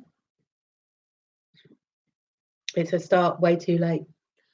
But I mean, again, how deep do you want to go down that rabbit hole? It's Yeah, absolutely, Tom. The problem is in the UK, we're not allowed it. And unfortunately it's part of the bigger plan, isn't it? The cure is going to come too late, but then the wheels that were set in motion 30 years ago to change the way that we eat, to change our lifestyle. We're very sedentary now. We tend to go for the quick foods, you know. Even the I had yeah, got to know a guy. Yeah, I can't work on that stuff, that's the problem. I had a nectarine yesterday and my eyes swelled up, right? So it's a nectarine straight out Asda's, which is the equivalent of Walmart. It's in a pack of 4. Took it out the pack, ate it. Within about 15 minutes of eating it, no, about 10 minutes of eating it, my mouth started to fizz, and I thought, shit. And then the back of my throat started to itch, and then my eyes started to swell up, and my whole left eye just went completely red, raw, because I was going to do a stream last night, and I couldn't do it. And the whole of I felt like pressure behind my eyes, and my eyes were swollen, and that's from eating a nectarine. How fucking stupid is that? And that is going to just be the fact that I ate it without pouring hot water over it to get the wax off, or whatever the coating is that they put on it, you know. And it's legal for them to do that and then sell it in this country because it makes it shiny. It's shiny. Because it's shiny, it's going to sell. It's better because it's shiny, right? I've got a reaction to it, which is fine because I know not to go there. And generally, I pour hot water over my fruit before I eat it. But what about the people that don't react? What about the people that are eating these things and putting whatever shit that I ate that had that effect on me, that reaction, and they're eating these things happily, merrily, day in, day out, not realizing that that shit is actually really bad for them and causing all sorts of problems going forward. And the question that I've got is, how the hell does the government actually get away with it? Because we're one of the most policed countries in the world. You know, the standards, the regulations, CCTV, you know, in the UK is ridiculous. So you're not telling me that they can mandate for something stupid like, I don't know, cucumbers have got to be a certain length. Bananas, no, that wasn't right. They didn't do that one. But the tomatoes have to be red. But naturally, tomatoes are green. YP, hello, honey. Yeah, I mean, basically, it's stupid that we're so regulated and moderated in the UK, and yet this shit gets through. You know, they're talking about the reason that we shouldn't have Brexit is because we will lose all the food standards that are given to us by the EU. Well, not being funny, if that's the standard of food that we're getting, our bloody need to be out, because that means that there'll be less people who will have problems later on because of the shit that they're putting on the foods right now. There's kids growing up that don't eat fresh veg because they can't stand it. They don't like it. They want chicken nuggets and chips. You know, I know kids that won't eat normal food because they want chicken nuggets and chips, because their parents have been allowed, excuse my rant, been allowed to breed without actually making sure that they were old enough to breed in the first place. So when you've got 15-year-old kids having babies, those babies are being brought up by children who have no idea what they're doing. You know, the baby is an accessory. It's wrong. It's so wrong.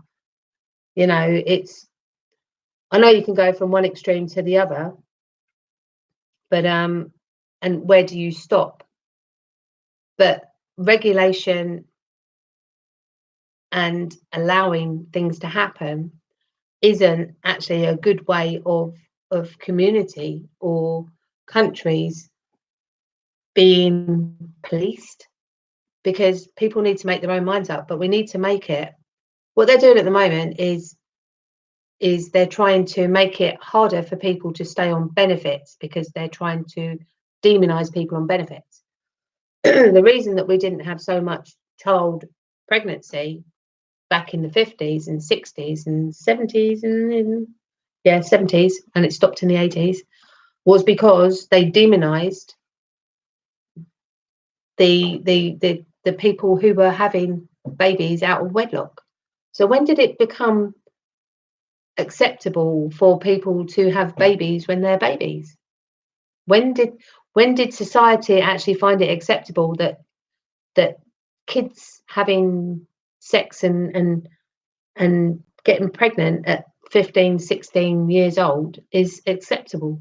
Because nobody blinks an eye.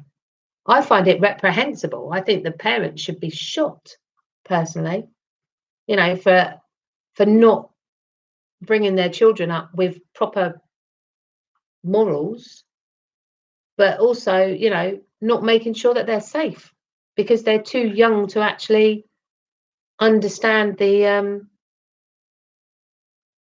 see you later, Tom. Not too young to understand the consequences of the actions that they've taken. It is the parents' responsibility, but when the parents are allowing their children, I know somebody, and she's had 1, 2, 3, 4, 5 kids, right? Every time she has a new boyfriend, she has, hey, Ali G, every time she has a new boyfriend, she has another baby, or she did until she was too old.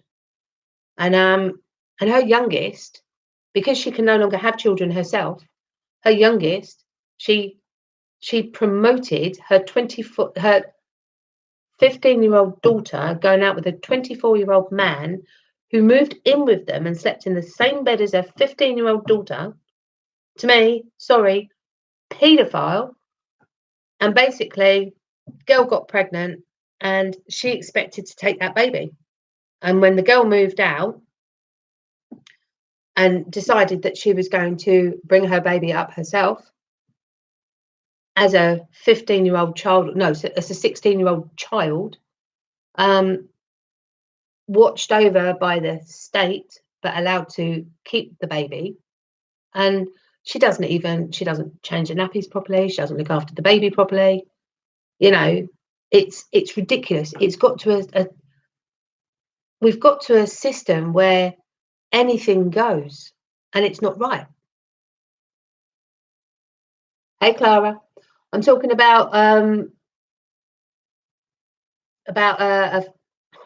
community and what's happening in the world and stuff. I'm just rambling now, really. Yeah, right. Guy standing behind me. That would be, no, hold on. That would be the unicorn standing in front of me.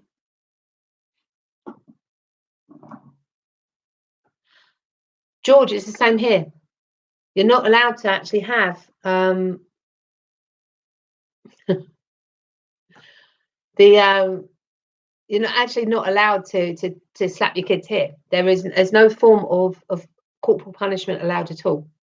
In fact, they actively will either take your child away from you. I'm down on the Eastbourne, Clara, but I'm talking about somebody who started having children like 30 years ago. I know. Well, it's nanny state. Unfortunately, they've taken the call. Basically, right, what you've got to do is you've got to sit your child down and say, you're very, very naughty. Don't do it again. That's it. That's what you're allowed to do. So there's no corporal punishment. There's no 3 strikes. In my house, it was 3 strikes now. You got to play up 3 times, and then you got to slap across the backside. That was your punishment. So, you know, I don't see the problem with that. What they're doing is they are punishing the majority of people for the minority of people that actually beat their kids up because they feel like it. But those kids are still beaten up because they feel like it. All it's done is it's taken the parenting away from the parents. So, you know, the good people are, it's like the gun laws. They're talking about taking the guns away from people in America because kids won't get killed. But I'm sorry, but the people who are going to shoot kids will still have guns. They're not going to hand their guns in. There's nothing going to stop this happening. All they're going to do is they're going to take the guns away from the people that they can take them away from and say, yeah, we've done a good job. Yeah, well, you know, unfortunately, things happen. We can't police everyone all the time, can we? Yeah, George. I mean, basically, that's what I'm saying. In my house, the only person in my family who ever got away with it, that wasn't given the corporal punishment that me and my sister was my brother. And he'll tell you himself, he turned out a wrong un. He went off the rails. He went into drugs. He done the lot. But then he got away with murder. And by the time that they got to the third child, my parents had decided that they were parenting us because we were older, so therefore they could parent him the same way, and it doesn't work. It's don't kill anyone. No, I know, it's the people that kill. It's the same way as there's no bad dogs, there's just bad owners. It's one of those things that it's again, it's PC gone mad. I don't understand it, you know. It's almost like it's lip service for the libtards. I'm sorry, but they're libtards. You know, the snowflakes and the libtards. Oh, you can't do that because of that. You can't do that. In the UK, you're not allowed to put a plaster on a child that skinned their knee at school. You can't put sun cream on kids before they go out in the playground if it's a really hot day. The parents have to put it on them before they actually go into school. It's gone beyond the beyond. It's gone nanny state now. We're actually sitting on the edges of 1984 Big Brother, and unfortunately, it's not going to get any better anytime soon. There needs to be a real big shake-up, and I think there'll be a lot of blood spilled before it does, unless something depends what you believe. I mean, I'll give you a theory. Clara, best place to visit if you want to see the UK will obviously be London, or Edinburgh if you like Scotland. It's cooler up there. Well, it depends what you believe, George. I mean, I've heard rumours that basically that there is a plot that we are going to be visited by aliens to bring the whole world together so that the New World Order can take over, and we're going to have what was it they said? It's going to be an aggression by aliens, and basically what that means is that we'll all pull together, and then the governments can take over. The New World Order slips in through the side door, and then we'll beat the aliens away. And yeah, it depends on what you believe. I mean, I could imagine that they would resort to that side of it. I mean, I don't know if you believe in 7-Eleven or whether that was an internal thing. Personally, I think that it was an internal thing. I don't think it adds up in any way, shape, or form. I think 7-Eleven gave the American and Western world carte blanche to do what they wanted in the Middle East. And I think it's held up as an example of what could happen if we don't stamp it out. But then on the other hand, yes, yeah, Joshua, exactly that. It pretended to be aliens. But on the other hand, what they're doing is they're importing the Middle East into the Western world, so that when this all happens, the weak, which is the Western side of things, present company accepted, will be taken over by the stronger, less palatable because they've had to fight their way through, whereas we've lived in comfort, so we're not used to it. And then what they'll have is a situation where they'll have a population that is subdued, full stop. I can see that happening. I hope it doesn't. I hope that things change, but I think it is a possibility. You know, it's there's so many theories and conspiracies out there. I mean, logically, New World Order, I mean, it is a template. It was set out, started in the 30s. I mean, look at the EU. The EU was set up by Nazis. You know, it was put together by some of the top guys in the Nazi army as a peace thing, right? That, you know, we'll put together a group of countries that can trade with each other, and it will bring us together, or we won't have a world war ever again. How did that work out? We ended up with a political union of 28 countries, all of differing economic levels, whereas it started off with the top 6 and we were about the same, so it was equal. So we've got 28 countries, and what they're doing is they're sharing the wealth between the countries. So the Eastern Bloc countries that come in, that are very big on their family life, they have it right on that side of it. They have their families, their core principles, all based around their families. And then you've got the Western Europeans that basically we have been schooled out of family life and being together, and it's all about keeping our heads above water, being dumbed down, working till we drop, but having a quality of life that is higher than the Eastern Europeans. So our quality of life is up there and theirs is down there, but their family life is up there and ours is in the shitter, especially in the UK. But pretty much, and then what they're trying to do is they're trying to equalize on the economic side between the wealthy countries and the not so wealthy countries. So we have, and deservedly so, put towards the places like Poland and everything like that, who supported us as a country in the world wars, and deservedly so. But also they've used the money from the top 6 to shore up and bring up the rest of the countries.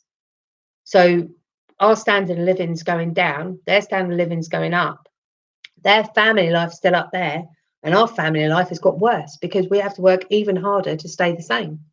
So it's not fair, you know, the way that it works. And that's why I fought so hard for Brexit, because I think that you can't have a one size fits all when you're not starting from the same position economically, or even socially, you know. So, you know, good luck to them. You know, it's great because people over in Poland can come over here, work for a couple of years, they send their money back, their children gets exactly the same child benefit that we get in this country, which buys an awful lot more over in their country. So they come over here for a couple of years, work really hard, go back home and live the life of Riley. In the meantime, they've got better roads than we have. In England, we've got shit roads, massive problems with potholes. You know, I've had 2 cars destroyed with potholes because of the impact that it has on chassis and everything. And then you've got a situation where you've got countries that haven't been in the EU as long, that haven't got as much physically, monetarily, economically, in a better position than a country that is supposed to be up there in the top. What, England's the top 4 economies in Europe, top 6 in the world or something. So YP, thank you, see you later, take care, bye. But yeah, so the unfairness of it, yeah, I get that. You know, am I a Labour person? No, I work bloody hard for what I have, and I'm proud of what I've got, and I'm proud of how hard I work, and I don't want somebody who doesn't work as hard to have the same as me, and I don't think that's fair, and that's not right. You know, it's not fair for them to take from me to give to them, because they haven't got and I've got, so therefore I have to bring down my standard to bring their standard up. It's not right. That's like turning around and saying, well, actually, you've got to go to work, right? You go to work because you've got to keep your next door neighbour. Yeah, they don't want to work. They can't work. They don't want to work, right? So, actual fact, you go to work. You've got to share half your wages with them, and that's basically what's going on. It's one of those things that makes me really mad, because basically what they're doing is they're undermining the capitalist society that we are, while keeping us a capitalist society. So the only people that are benefiting are the people that top 1%, of which we are going to be, aren't we? We're all going to be the top 1%, because if we can ride that wave and see it through, then XRP is going to be our way into our future that we've always dreamed of. And it won't just be ours, it'll be generational. You know, it will be our families, and our families' families that are going to benefit from this. And I'm hoping that it comes in time before the shit hits the fan, because we've got a recession coming in the UK. There's a world recession coming in the UK by the end of the year. I think October is being bandied about at the moment. So, you know, if we can get some wealth in before that happens, then we can help our communities. We can help the people we love, you know, and see them through some tough times. And I really do think there's going to be some tough times. And it's going to be a world recession. But that's not going to stop me feeling good when I'm sitting on my sunbed in Bora Bora with my cocktail in my hand, or my glass of red wine, and my feet dipping in the blue warm water and having the fish nibble on my toes. You know, this is Spanish Fly sitting over there, taking her family. Everything's closing down. What's closing down?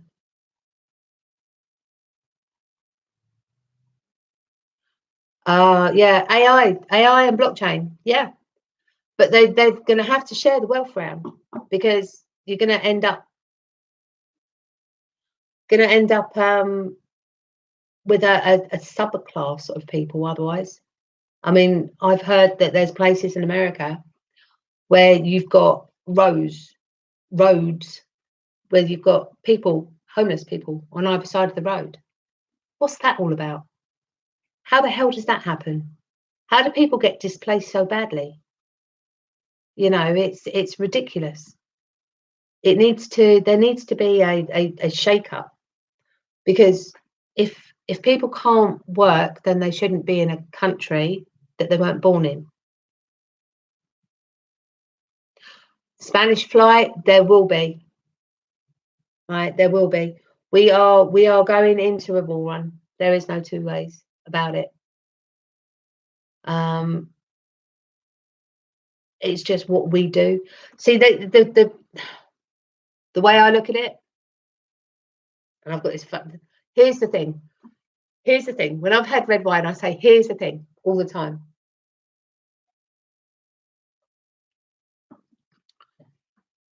What's going to happen, and what I hope is going to happen, is there's going to be a whole load of communities, crypto communities, that are going to get very rich very quick, right? And the beauty of that is that we are going to become the 1% elite, right? So we're going to be a whole new 1%ers. So we're going to be up there with all of the rich people of the world. But we didn't inherit our wealth. We weren't passed it by mummy and daddy. We weren't born with a silver spoon in our mouths, and we definitely will not be turning our back on the people that we grew up with. So what we're going to do is there's going to be a whole shitload of people who are going to be able to see people through a very, very tough time. And I think that it's been engineered to coincide with that. So I honestly think that this gift that we are being given, and this tide that we are going to be riding, is going to make a huge difference to the people around us, to our communities, to our countries. Because if you've got enough people who are going to share the wealth out, because you guarantee when we go into recession, drawbridges are going to be going up. The political elite don't care. You know, they've got their walled gardens. the one percenters, they'll be saying to everyone about how much you've got to give to charity and how much you've got to help people, but they're just going to give their money over, you know, give themselves a little bit of a pat on the back, and make themselves feel better about giving to the needy, but they're not going to do fuck all about it. Excuse my French. Basically, what they're going to do is the bare minimum they can get away with, and then bugger off, like they do at the moment with immigration. You know, all well and good turning around and saying, "Come into our country. We love you. We want you in here," and then go home to their walled gardens with their massive properties and not having to worry about money. Yeah, no, it's wrong. So what we've got is the perfect opportunity of making a massive difference. Massive difference. You know, the way that things are going to go forward, I hope, is that the people with the wealth are going to be able to do something about it. I'll give you my example. I foresee that if we do go into recession in a bad way, that I'm going to start to take a note of people on my street and maybe in the street next door. And then if you've got an elderly person that's there, like my next door neighbour, we look after her. If she needs something doing, we'll do it for her. So there's other people that will do exactly the same. So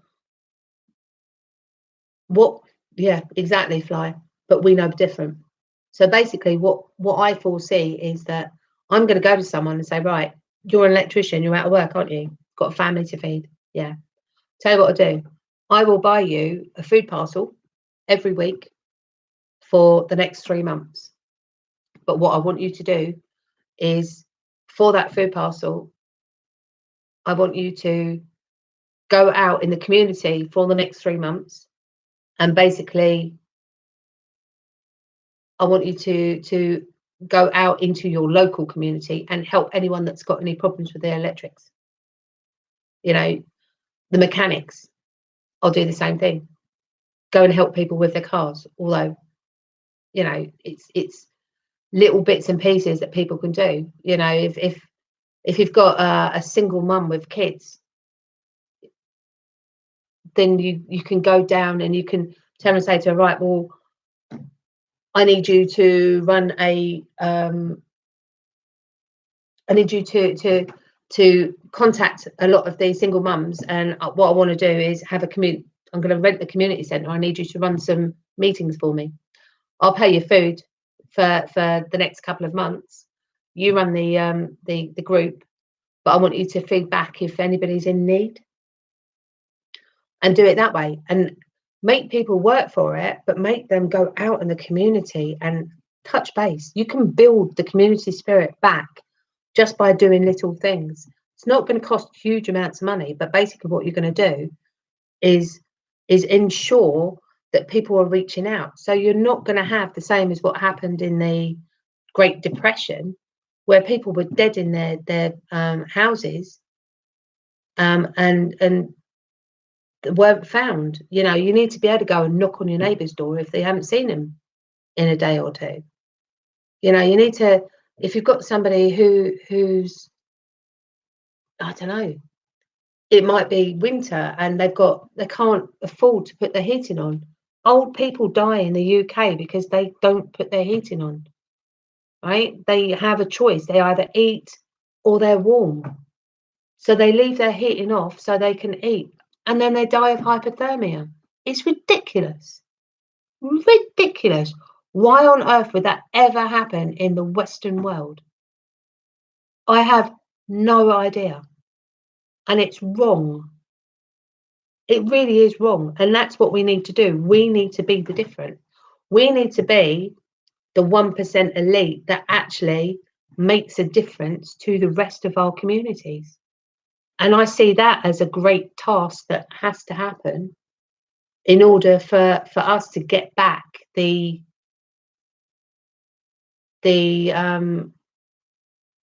yeah, no, I get that, Herson, but it can be done in ways and means.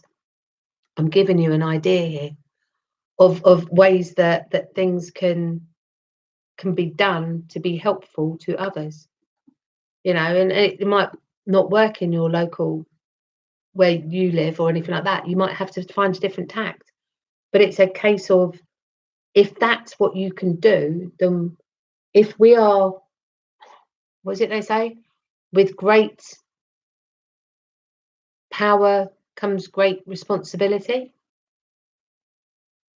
Well, here it comes. We're going to have great power to do good, and it's our responsibility to make something of that.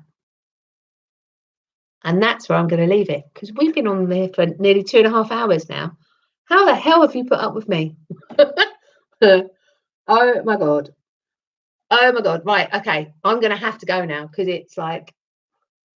it's 25 to midnight. So, you know, I've got 20 likes and I've got 10 people still in the channel. Most of them are asleep, I would imagine. But yeah, community. Our community is caring. It really is. Our community is amazing. Amazing. Amazing. 22 likes, actually. Oh my God. Thank you. Do you know what? For my first stream, this is my first live stream. There you go, Joshua. This started out, I was going to sit down with Joshua and maybe 1 or 2 others from the chat and just do 5 minutes and just see if live streaming works. Oh my God. Yeah, live streaming works. I get to 23, got 23. I got 23 likes shown on mine.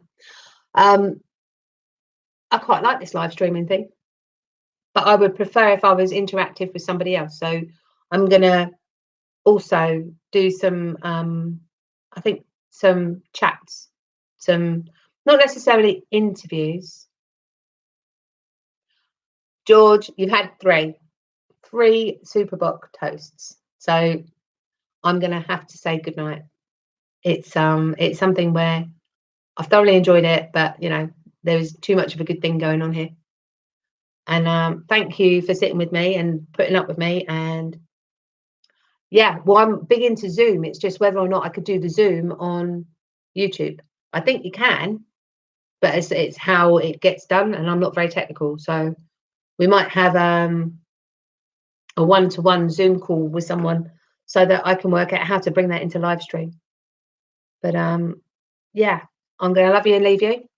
I need to get off this really hard chair, and I haven't had my dinner yet. I've been streaming since just after I got back from Slimming World. So yeah, I don't think I'll be having dinner now. I'll wait for breakfast tomorrow. But thank you so much for putting up with my rants and my talks and everything like that. And I wish you good morning, good evening, good night, good afternoon, wherever you are. And yeah, thank you so much.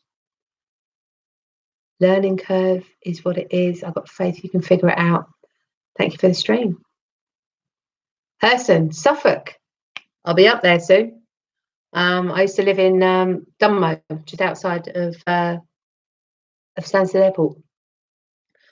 George, I'll see you tomorrow. Not tomorrow night. Sorry. Tomorrow night? Friday night? No. Actually, tomorrow night, people, you need to watch the stream by Brad Kimes. I don't know what time he's streaming, but there's a biggie going on. I will post it on Twitter. XRP Boo Boo here, XRP Boo Boo on Twitter. So I will catch you all good night, catch you all later and say good night even. I'm getting tired now. It's late. And I will be ending the stream now. So night, catch you later. Bye.